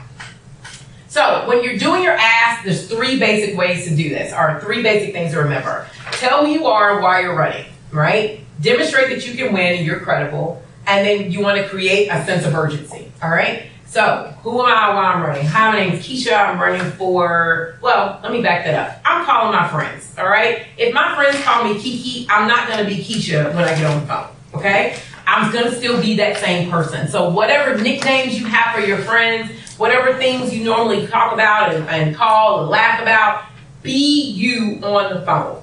Some candidates are like, oh, give me a script. I don't believe in scripts. I believe in teaching you how to do this and doing it in your own language, okay? Because I don't want you to sound like me. I need you to sound like you. And that's going to be really important, especially talking to your friends. We're going to be like, why do you sound like a robot today? So we want to make sure that you actually sound like who you are. So if you're calling your best friend and whatever your best friend's name is, you call them and they're PJ. Hey, PJ, what's going on? Oh, Nothing. I just talked to you 5 minutes ago. Why are you calling me back? I call you back because you know I'm running for office and I'm going to need your help. Oh, yeah. What do you need me to do? We've got this big goal by April 15th, and I've got to raise 10 grand, so I was calling to see if you could do 250. Yeah, I got you. Okay. Is this the right email? All right, yeah. Okay, cool. I'm going to have my staff follow up with you to get this, but let's make sure we go get drinks later. Cool. Done. That's my friends. I can talk to them like that. They know what's going on. They know what's happening. I don't have to beat around the bush with this thing. If we're friends, but maybe we're not as close, maybe they don't know, I may have to give a little bit more context. But I still want to be me in how I do this. Creating a sense of urgency is really important. I tell candidates, we don't ask for money later or any further than 30 days out. Never ask for money further than 30 days out. Don't talk about your June 30th goal in April. Doesn't matter. I usually try to ask for money for Friday, the 15th, the end of the month. And the reason for that is that we've learned that once a pledge goes over 45 days, it's dead. It's going to be very difficult to get that money in. So you need to establish what day they can do it by. If they can't meet the first goal, have another goal, and then have another goal. And if they can't do it all now, try to split it up so they can do more. Let's go to the next one. So after you've done those things, sometimes you may have to give a little bit more context. So sometimes we'll have goals like, hey, we've got to order 1,000 yard signs by Friday, right? So I'm telling you how your donation will be used. So 1,000 yard sign costs us $3,200. So I'm reaching out to you to see if you would do $50 for me, if you will do this much money for me. If we're doing this via email and I wasn't doing the phone, I may even say, hey, help us buy yard signs to fill up the city, right? So for every $10 you give, you're giving us 3 yard signs. Or for every $20 you give, we get 3 yard signs and I can buy a t-shirt. Any kind of way that you can start telling people how their money will be used makes people feel like they're even more a part of the campaign. I bought 3 yard signs. You know, it's like, woo, yay. Whatever we need to do to get them to understand what this money is for. A lot of people question money in politics, and I mean, if I had it my way, we would all just get the same amount of money and everybody would have to run with that. We wouldn't have all these other influences, but that is not the case. So until that is, we've got to raise the money in order to win your race. The ask for a specific amount, then pause. I cannot tell you how important that is. That specific amount. Pausing is important. Do you all understand why we pause? You said what? So they remember the number? Yes and no. It's not wrong, but it's not all we right. Because you're automatically going to be like, hey, will you give $250? Or whatever, 50's fine. Yeah, I had somebody do that the other day. They were like, will you give, I think they said, will you give like 100? But if you get 50, 30, whatever works. It's like, well, or they'll say, hey, will you give 50? I know you just broke your leg and you're getting married next week. And so you now give me 3 reasons as to why I shouldn't give you any money, right? What are you going to say? Is it because the pause makes people uncomfortable and they're more likely to... I don't like to say but the pause makes them have to be the one to say something next, right? Because we'll fill time, right? Like what Francis just said, we'll fill time with something else that we want to tell them because we're scared they're going to say no. With some candidates, I'll even just hit the mute button. So right when they say, I just hit mute, and so they don't even have an option. Even if they keep talking, it's like they didn't hear you. They didn't hear anything you said. So we just hit mute. So we just sit there until they do it. Some candidates have to in the little room. They'll just walk until they say something. Some of them will have to take something to drink. Whatever works for you to do that pause so they can answer you. But you got to make that specific ask in order to do that. Avery? Would you be willing to role play a call so that they can see exactly what you're talking about? Yeah. Yeah, you want to come on up? Come on up. Let's do a role play. I thought you might use Francis, but okay. I'll be happy to. As a donor, if someone says... Actually, I was going to have Avery and Francis do it together. Bam. So, Francis, you're going to get to be the candidate, and Avery... I would rather be the donor. I know. That's why you're going to be the candidate. And so, you get to be the donor. All right? I'm a candidate. I know. It sucks. So, Francis, you call Avery. You're going to ask him for how much? Okay, Avery and I go back, way back. We're high school friends. he loves me, I love him. We're just like, we're right there on everything. Yeah. Okay, how much am I gonna ask him for? I only really feel comfortable asking for like $10, really. We're gonna ask for $250. Okay, $250. Okay, so you're gonna run for like Board of Education. I'm gonna run for Board of Education, sure. So, hi, Avery, this is Francis, how are you? Hey Francis, how you doing? I'm good. I'm sure you've heard that I'm running for re-election for the Board of Education. Yeah, I saw that. Congrats. Thank you. I'm really excited. Want to stay in that role, and I'm really enjoying the work that I'm doing there. So I'm calling today because I need to raise some money because I do have, an opponent who just announced their candidacy. Sure. How can I help? Is this okay so far? You okay? Go. Practicing. So I was just wondering if you could maybe, send us $250. I'd like to help, but I think $250 might be a little much for me right now. Walk it down. I don't know where to go after that. Asking for 100. 100. So how do you feel about 100? Can I use a credit card? Yes.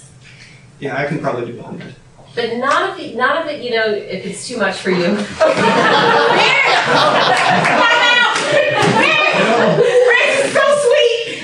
So she was doing so good that she said, "No, don't do it though." You were doing just fine. And so the main thing, and what she just did, is so normal to what happens in that call room. So I don't want you to think you did anything wrong, because you didn't. This is exactly how it happens. It's like, too much for you. You gotta put it on a credit card.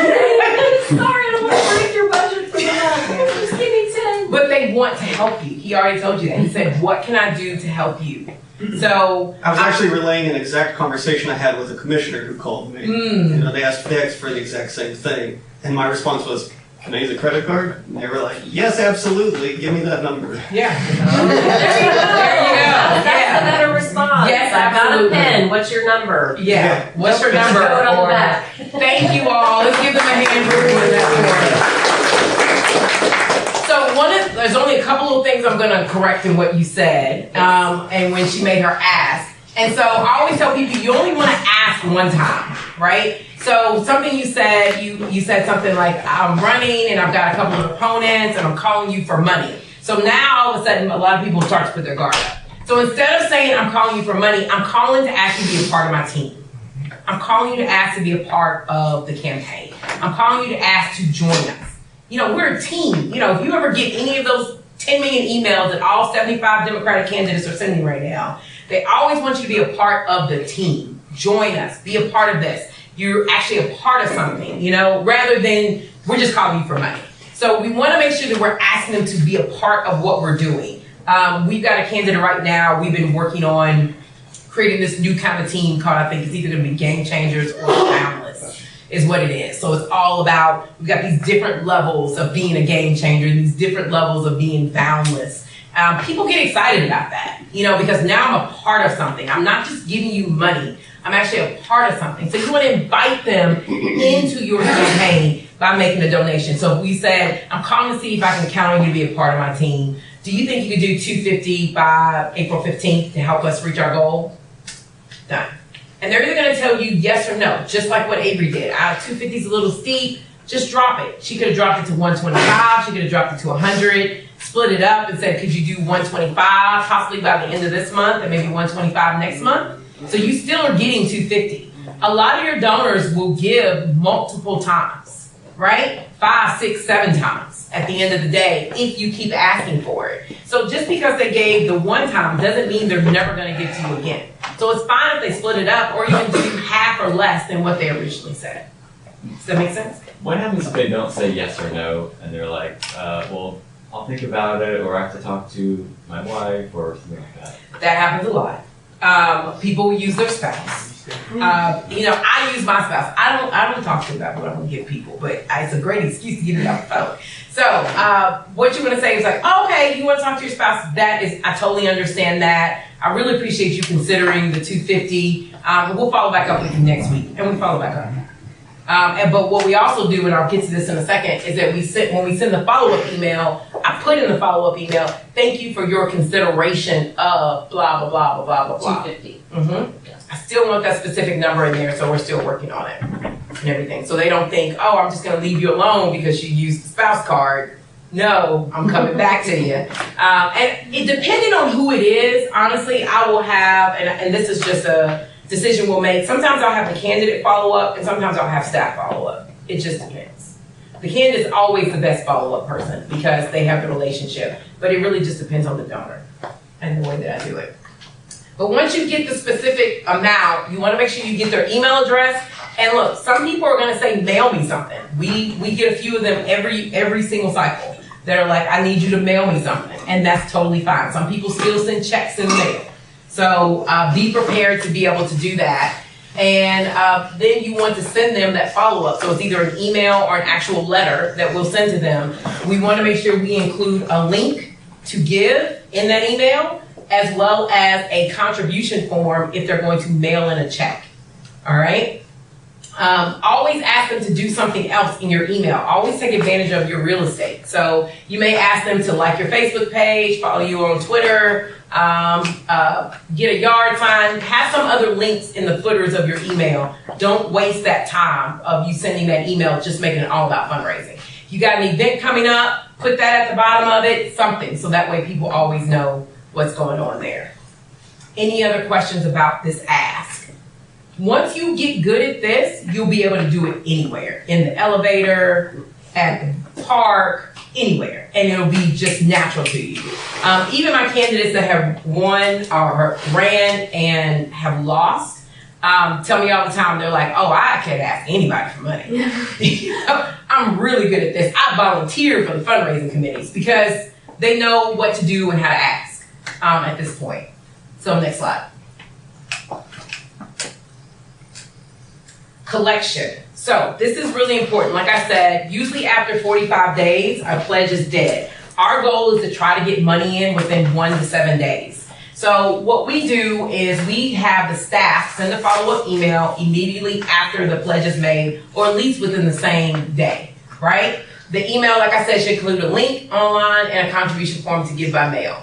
If we don't receive the contribution within 5 to 7 days, we have a staff or volunteer make calls to pledge donors. Now, in my shop, we call people every 48 hours. So that means if you pledged on Monday, by Wednesday, you're going to get a call to make sure that A, you got the email, and that you are going to do exactly what you said you're going to do.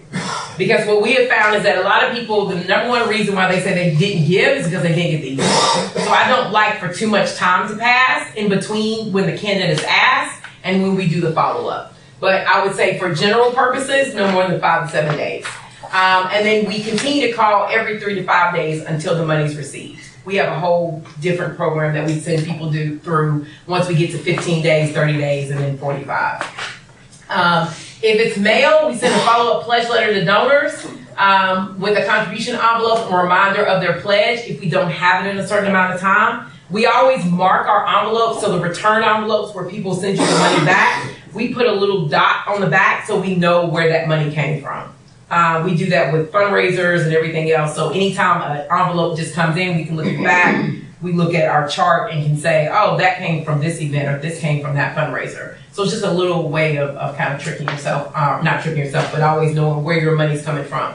Even the envelopes that I give to candidates, they have their own special color. So if any of that money comes in, we know it came directly from the candidate, something they did. All right, let's go next slide. Keeping track of your numbers. So this is something that you would probably have a staff person do or a volunteer do in order to know your numbers. So every day we're looking at the time that we actually had scheduled for call time, how many calls were actually made, and then we break it down. Left message, completed. Completed means they may have said yes, no, or even call me back. I still put them in the completed calls. No answer, wrong number, pledges, and the amount.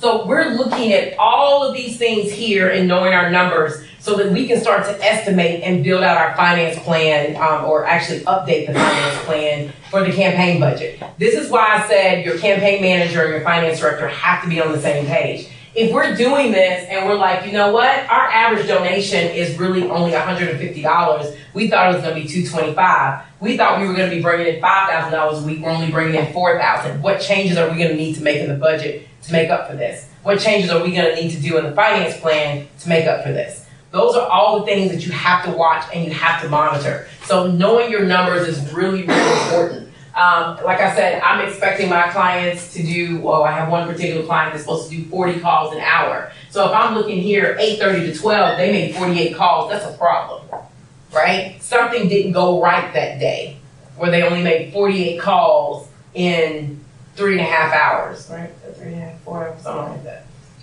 Something's not right. We're not dialing fast enough. There should have been somebody else dialing, and we only raised $346 with non-pledges.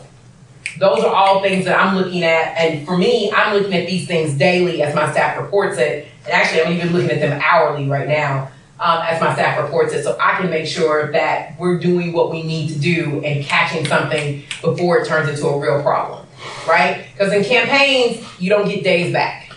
You don't get time back. We all know when election day is. It's coming. So you have to be able to make changes fairly quickly on your fundraising in order to make sure you reach and meet your goals.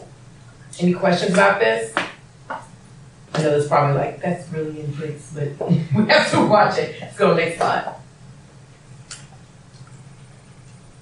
All right, anything else about call time before we get to the parties? Not. All right, fundraising events. This is not a party, and I'm so serious about that. What makes an event successful? These are the things we're going to talk about. Things to consider: event host, timeline, tracking your progress, briefing your team, meeting your goals, and closing the loop. Let's go to the next slide. So, on event side, this is what makes an event successful. This is our kind of circle that we're going to work off of. Realistic expectations, a clear goal, keeping your costs low, holding your event host accountable, communicating with your event host, tracking your progress, what are your event optics and logistics and making sure they're manageable, and then what is the follow-up that needs to be done to make sure that the event actually hit the goals that we set. Go next slide. So, realistic expectations. Identify groups of fundraisers targeting and keep events 3 to 4 weeks apart for best results. What really hurts sometimes is that candidates will try to host a bunch of events back to back to back and be talking to the same people over and over and over again. It will begin to hurt your fundraising. Maybe not for the first 2, but by that 3rd event, you're gonna be like, why is nobody here? Because you've been inviting the same people to the same events every single time. So you wanna identify who your groups are. So if I'm working with an attorney, I may say, okay, we're only gonna invite real estate attorneys and commercial brokers to this particular fundraising event. Right? So if my list is a lot tighter, I can set my realistic goal for this particular group. So if I have another event next week, the same people, the overlap really condenses. That's what we really want. Who are my event hosts? If you are a first-time candidate, you probably have a lot of first-time event hosts, right? People who love you and care about you, but they don't exactly know what to do. They are probably thinking about your event like they think about TV or a nonprofit. Like I said, stay away from the big spreads. Right? I'm gonna put $2,000 on wine and beer, but I only gave you $25. Those are backwards, okay? We wanna control those costs. A lot of times what I will do is I will even tell the candidate, let's purchase all the food for the event because we can control the cost, right? We can have our caterer or our person make or pick up the food and control the cost so that way it's not a heavy burden on the host.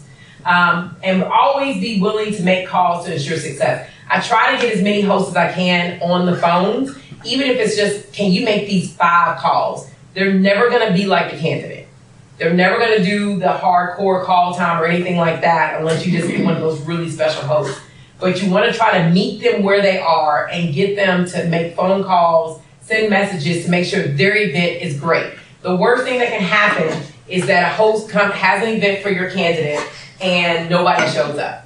Because it makes the host feel bad, makes the candidate feel bad, You just don't want to have that happen. So you've got to put in the work to make sure that the host is happy so they continue to support the campaign. Go next slide. So, what's your goal in planning a successful event? Money, of course, right? Are we trying to find new donors? We may be doing a lot more meet and greets in terms of hardcore fundraisers if it's a new candidate, right? Or a first-time candidate. So we may be doing things in people's neighborhoods. There may be something on there that says $25, suggested, not required, because we're trying to prospect for new donors at the same time of hosting some events. Find hosts that can help you meet your goal. Can your host give money? So instead of just trying to get a bunch of people's names on a list, we may say, okay, every host that we get, we're going to ask them to give $350, give a raise. So now if I got 10 hosts, I know that I've already raised $32.50 before we even walked in the door. If we got a $5,000 goal, we're well on our way to actually meeting that goal. Can your host reach new people from a different ideological group, right? Is there some folks that they may know that are in districts because of a group or an organization they belong to that they can bring into your fundraiser that you would have not otherwise be able to reach? And can your host reach new people from a different location, right? So depending on where your fundraiser is, location matters. It just does, especially when you get into traffic. Certain people don't come to certain parts of town, things like, you gotta keep all those things in mind and be realistic about it. Where is the event? Is the target audience comfortable in that location? Those are just realistic things you gotta deal with. You may have a really great space, but it's in an area of town where the people you're targeting aren't coming. Just not happening. And you gotta be realistic about that. And then you wanna make sure you're developing a universe to meet your goals. Who are you targeting? Is the campaign mailing or emailing the invitation? And are you doing follow-up calls? And who is the host reaching out to, and does the host need your help? These are things you want to make sure you have answers to when you're putting this stuff together. So you go next slide. So this here is how we want to look to see how we're actually planning this event. It's only a fundraiser if we're asking for money. There should be some kind of money asked actually on the invitation. It's very hard to have a fundraiser where it's like, come to our fundraiser, but we didn't ask for any money on there. I've seen plenty of invites like that. Ask for an amount on the invitation. Be specific, but keep it simple. It's about money and support. Stay away from double events. Like, come to our fundraiser, we're gonna be race car driving. Oh, okay, are we raising money for this? I had a candidate once that wanted to do a kickball tournament for his fundraiser. And I was like, okay, so people coming, while they're not gonna know who you are, they're giving money to be in this kickball tournament, which we gotta turn around and pay for referees and space and all these other things that are gonna take our costs way out of pocket. So keep your fundraiser about you. Cheese and crackers is fine. It doesn't have to be all that fancy. It should be 2 hours. Let's go. Maximize the amount of money you will raise to keep your costs low. And remember, it's a fundraiser, not a party. All candidates love to walk into a room full with like 70 people, and everybody there's to love on them, but if nobody's there writing checks, you just had a great party, but you did not have a fundraiser, okay? Go to the next slide. So, encouraging individuals at all levels to give and raise. So as you guys are calling on people to get them involved in this fundraiser, let's say the minimum ask is 100, and they're like, well, I can do 50. Well, could you do 50 and maybe bring somebody else to bring 50? Right? We're still the same thing. I'm getting people in the room. I'm getting people excited, empowering people, as many people as possible. So are there local leaders, political, church, anybody that we can also empower to be hosts on these committees or to actually host at their facility? Everybody's got a network. We just got to figure out how we're going to raise from that network. Everybody's not going to be someone that's going to call people on the phone, but they may give you the list to call and say, use my name. Some people may write a letter. You got to do your own research on every host to find where the crossover is, and maybe even bring people that you weren't even thinking about together to do a great fundraiser. You can also build grassroots events programs. So find people from your personal and ideological circles. So let's say you got the Sierra Club and like Environmentally Georgia. So you put those two groups together, find people in there where you can do a fundraiser. Well, maybe the ask is like $33 because that means something to everyone.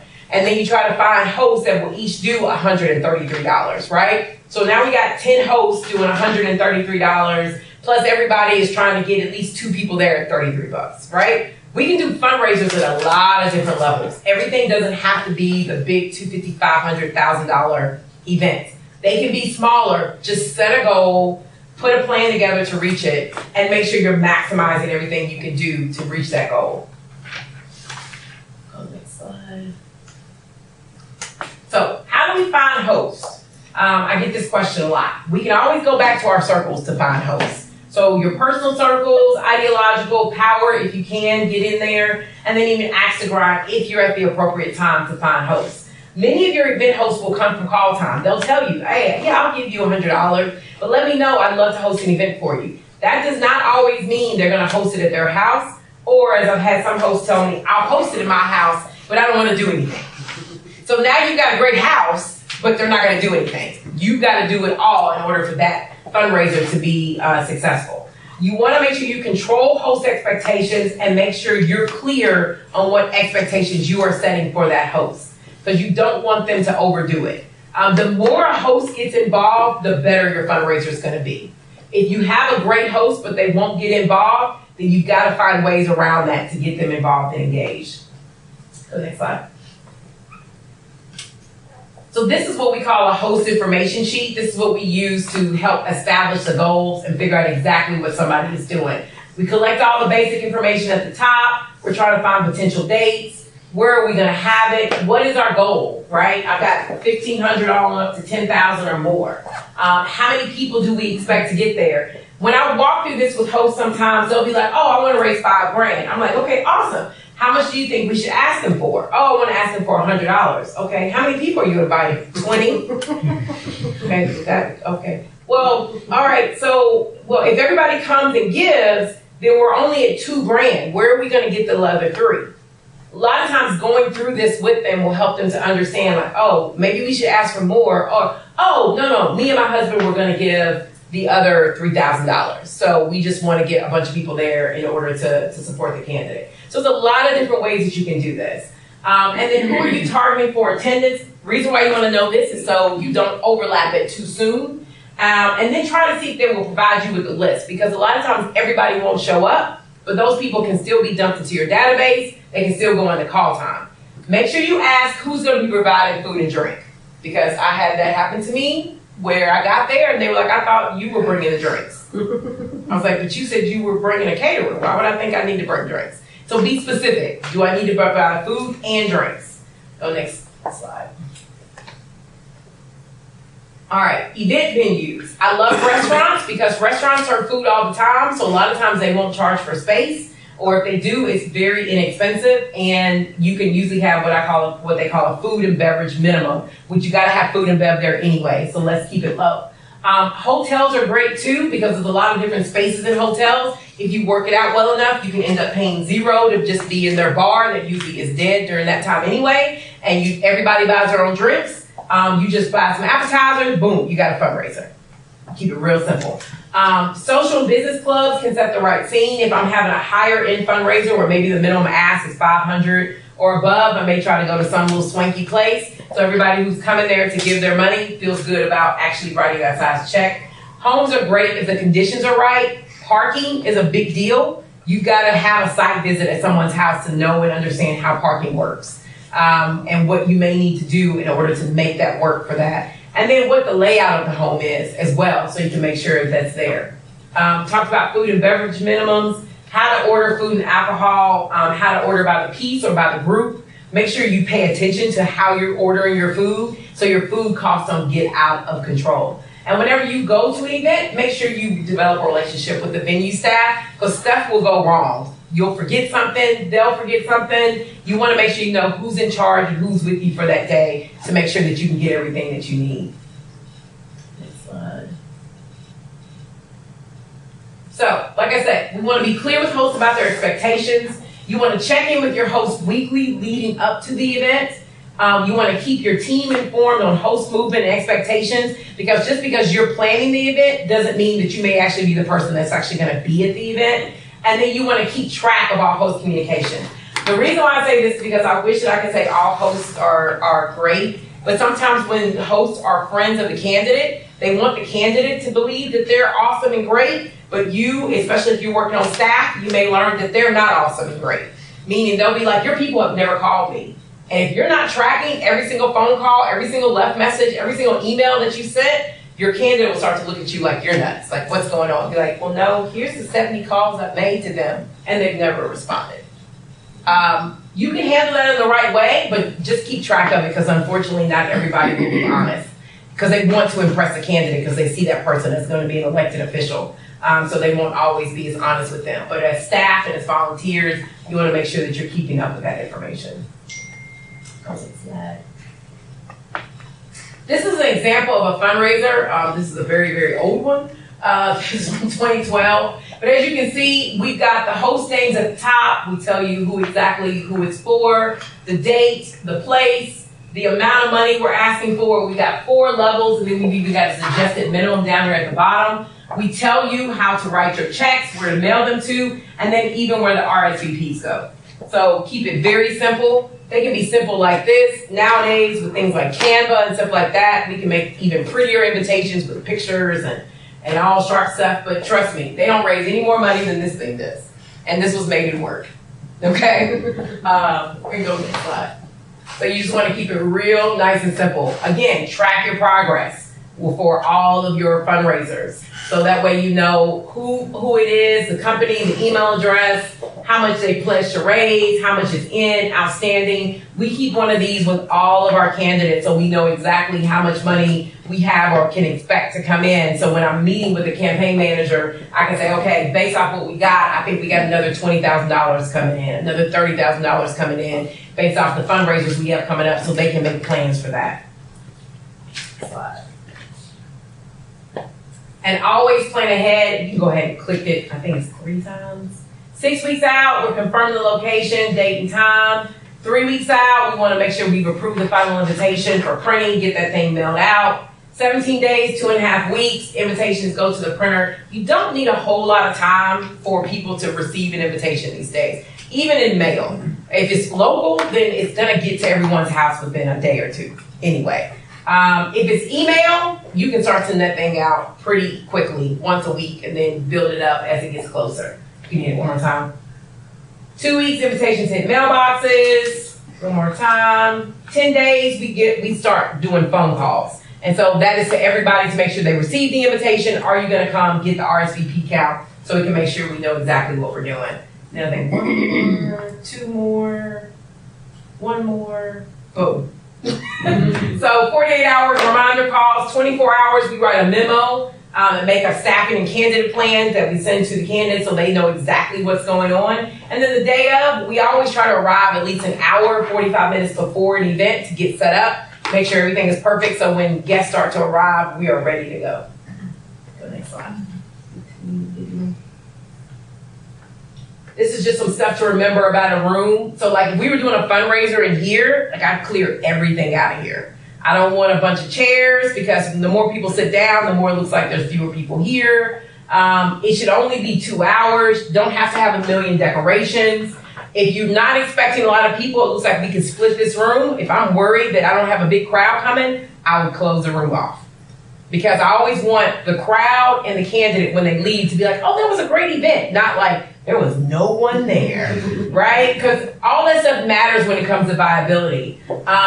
You want to make sure the music is enjoyable for all crowds. If you love punk rock, I don't know if that's really appropriate for a fundraiser, unless you're having a punk rock fundraiser, right? But you want to make sure that it's there. How you set up your front table, clipboards, name badges, markers, pens, credit cards, paper, speakers, so you can make sure that it's easy to do. And then the flow of the room. If all of my guests are coming in right here, I want to meet them and get them to sign in and collect the checks before they get to enjoy the food. Right? All right. Food and bar should be far from the front of the room. Far. So it's like, ooh, I got to write you a check before I can even do it. Make sure you're collecting all your information. Make sure the volunteers at the event know what information they're collecting, and then always capture your data so it can go back into a database in order to be successful for you. Next one. And finally, closing the loop, don't stop raising. report back to your team and your hosts. We always like to get an email back out to all of the hosts to let them know this is how much money you raised. So if there are people that they expected to give and they don't see them on the list, they can usually follow up with them at that time. And then you always want to assess your strengths and weaknesses. What went really well? What should we change? Were the hosts great? Do we need to do some other follow-up? Who else said they wanted to host something at that event? A lot of times you'll get new hosts for fundraisers at a fundraising event. So you want to make sure you're following up with all of those new leads and things like that to close the loop. And that's just an example of how to use a donor group for a fundraising event. We talked about some of this. Got a $4,000 goal I'm doing with the local chamber. We're on average asking for $150. The average contribution is $100. I expect 25% to respond, 10% cost. So I'm expecting 50 people to donate. $100 gives me $5,000 minus 10% of what it's going to cost me to do it. So we just made $4,500. That's how we judge how well the event actually went.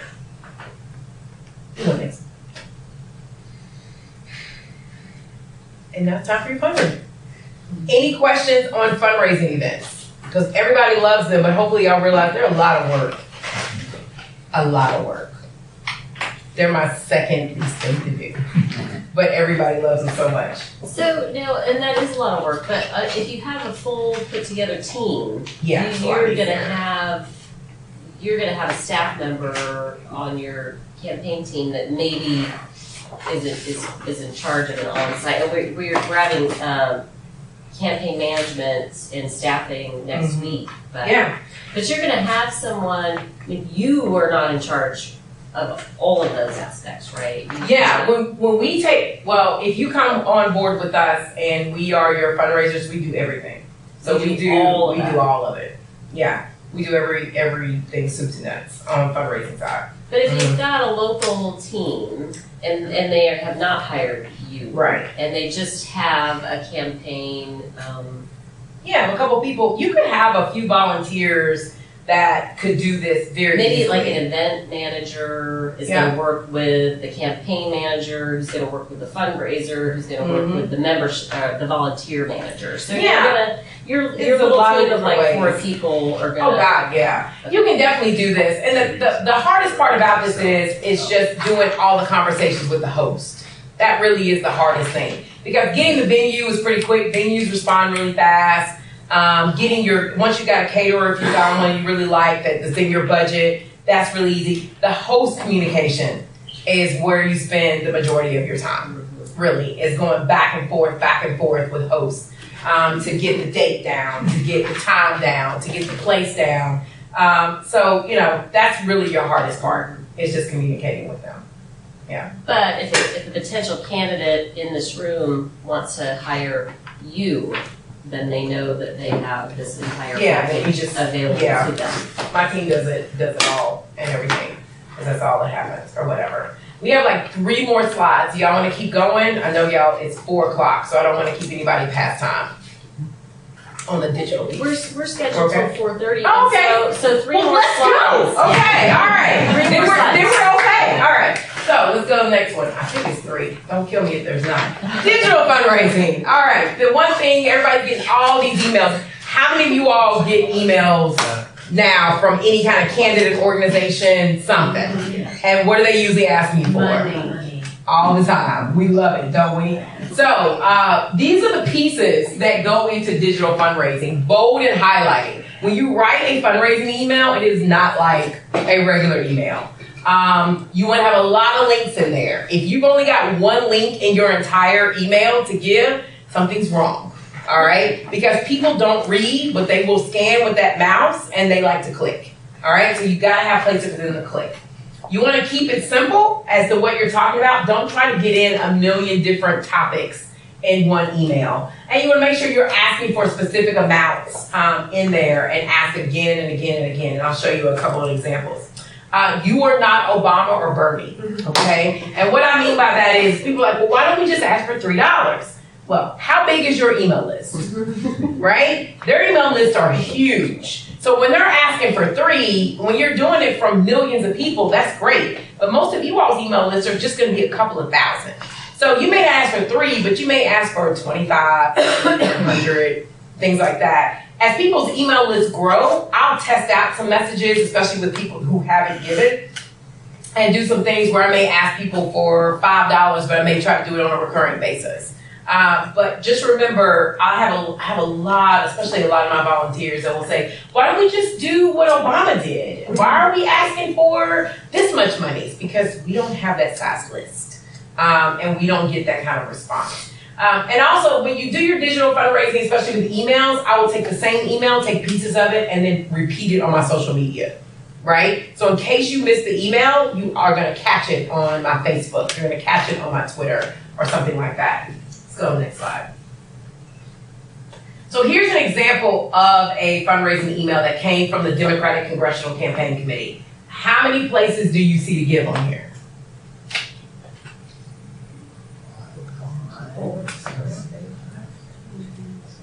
Five. Yeah. 5 places. All right. What are they talking about? I don't care. Here's what we know. Too If much. I open this up, I know they want me to join the fight. I know there's a big fight going on, right? And who doesn't like a fight? There's a big fight going on. We got to fight back. T-shirt. Oh, I see Koch brothers. Ooh, bad. Super PAC. Bad. That's all I've read. Right? Now you need money. That's all I know. Right? So I got to join the fight. I've got to contribute. Ooh, if I contribute now, I get a T-shirt. A lot of my staff, and I wasn't sure how well this was working, but a lot of my staff, they're under the age of 30, so they're my wonderful millennials. And they're like, yeah, I gave this much money because I got a T-shirt, I got a this. I'm like, that stuff works? So you know, people they're like, oh, I gave this money because I got something. I got to enter into a contest to have dinner with the candidate. I'm like, people actually do that? So I've been in this stuff way too long. But yeah, I mean, the stuff works. It may not work for you running for mayor, but it might. I don't know. You can try different things. Be careful with your finance laws, though, as to what you do. I had one candidate who was trying to give away tickets, but the way that she worded it, we had to end up, well, it was before I came on board, so we had to end up giving all that money back because the way it was worded almost sounded like pay to play, and it just wasn't good. So you just got to be careful with your wording sometimes as to how you're giving stuff away. And really, honestly, if I remember this correctly from what our attorney said, is that if somebody, like, if you say, hey, give $3, we're going to send you a bumper sticker, you always have to have something on there where they can get a bumper sticker without sending you the money. Okay? So keep that in mind on your ActBlue or whatever. It's like, oh, I just want a bumper sticker. That has to be an option, or it has to be an option to get X, Y, or Z. It can't be, give me this, you get that. So I just try to stay away from that. But as you can see, we don't exactly know what this email is, and I can guarantee you the majority of people who actually saw this email didn't read it. But what they did do is they clicked contribute, contribute, contribute, contribute, contribute. Don't miss it, right? But your emails don't have to be this long. They can be a lot shorter, but you can get people to do that. Make sure you're using a system that actually will land in inboxes. That is a whole other, 20-minute section on making sure you use an email system that actually lands in inboxes. Every day, Gmail, Yahoo, Hotmail are changing their standards. So you always have to be using a system that is going to keep up with that. We've invested a lot of money and resources in trying to make sure emails actually land in your inbox, not your social, not your promotions, not your this or that, not your spam. It's a constant battle on the fundraising side to make sure that happens. Go to the next slide. So finally, at the end of the day, you always got to make sure you say thank you. If somebody gives to you via email or via online, still send them a personal thank you note in the mail. Don't just send it via email. It's okay to send something back to them, but always make sure you still send something in the mail. Try to do weekly, if not twice a week, just depending on how your folks are built up. If you're one of those brave people that are actually going to try to write every single thank you note, God bless you. It's a lot of work to do. So I always say, print them off, and then what I like to do is give them to the candidate and then let you write like personal notes on each one. the same thing, and that way they know it's a little bit more personable than just you send them just a static letter that way, especially in your local or your state races. You have enough time to be able to do that. Next. Okay, that's it. 3 slides. Look at that. All right. Any questions about anything else that we missed or wasn't clear on, or anything on the fundraising side? Yes, sir. I want to ask kind of about fundraising emails. I think that there's really been a trend towards really fake personalization and kind of like this smarminess that you see in a lot of them. Yeah. Do you think that's something that we should be aware of when we're making them, or is that something that just kind of comes off regardless? And how do you avoid that if it's a bad thing? So when I think about fundraising emails, I think about them in a couple different ways. The number one thing I'm trying to think of is how to get you to open it. Because if I send you 30 of them and you never open them, then they're worthless. So if that takes me putting your name in a subject line in order to get you to open it, or something about, like I live in Marietta, so I say Marietta is doing this. To some folks it may come off like that, but my number one goal is to get you to open it. Once I get you to open it, now my goal is to get you to click. So you gotta be thinking when you're doing fundraising emails is how do I get you to open it first, and then how do I get you to click? And sometimes it's gonna take being a little corny. Like the new thing to do is making it look like it came from my iPhone. Yeah. Right? We love that. Especially at the end of a deadline, like at 11:45, right before midnight, we'll send something that'll be like, Keisha's iPhone or whatever. For whatever reason, those really work really well. Fake email forwards. Yeah. Oh God. Yeah. Love those. Yeah. All day. Yeah. I'll do it with the fake memo at the bottom. Yeah. Like my fundraiser just sent me this memo. This is where we are. Okay. So we know that, but your average donor doesn't really know that it's fake. Okay. Because and the reason why I know that is because so we send a lot of emails from our staff. So like I had a staff member named Hannah. So Hannah would send something and it literally said, "Hi, I'm Hannah," and we would write this whole paragraph like, "I work with such and such every day, and they're working really hard, and we are only so far away." You would not believe how many people responded like, "Hannah, tell such and such, blah, blah, blah." Hannah. It's like, Hannah's never written this. Hannah's never seen it. Hannah doesn't know who you are. We'll use interns as well. We'll use interns' first name. Like, I only use first name with last initial or something like that. But we'll use interns to send an email. I'm trying to get you to open it. From a fundraising perspective, I just need you to open it. Because if I get you to open it, it's a much higher likelihood you're going to click it.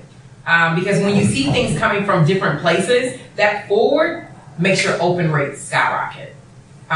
Forward regarding all of that makes your rates go up. And so we're trying to do whatever we can to get that rate to go up, because you can't give to me unless you open it. So are my concerns kind of just something that, most of the voters are thinking about? Yeah. Yeah, inside baseball. Legitimate, but whatever we gotta do. Anything else? Are y'all excited about fundraising now? Woo!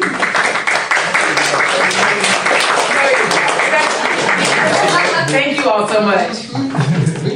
Well, thank you, Keisha, so much for coming to Athens and helping our potential candidates. Don't forget to let me know if you're thinking of running or if you want to volunteer in a staff position on your way out.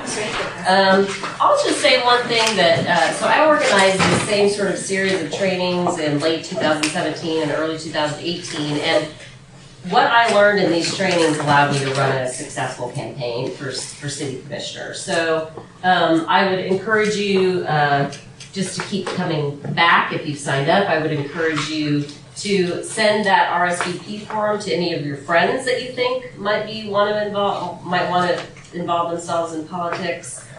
You can really learn here in this series what you need to know to run a successful campaign. So. And we'll see you next Sunday at 2 o'clock for campaign management. So, thanks. Sorry. I know I'm forgetting everything. So I'm going to send you a survey by email that I would hope that you would fill out, and just gives us a little feedback on what you thought of the training. And I'll just send that by email. And also, is it okay if we share the PowerPoint? Oh, yes, of course. So I can also send you by email the PowerPoint. I'll send it to you. Oh, yeah, you have it. You have it, yeah. Okay, thanks. All right, thank you. Okay.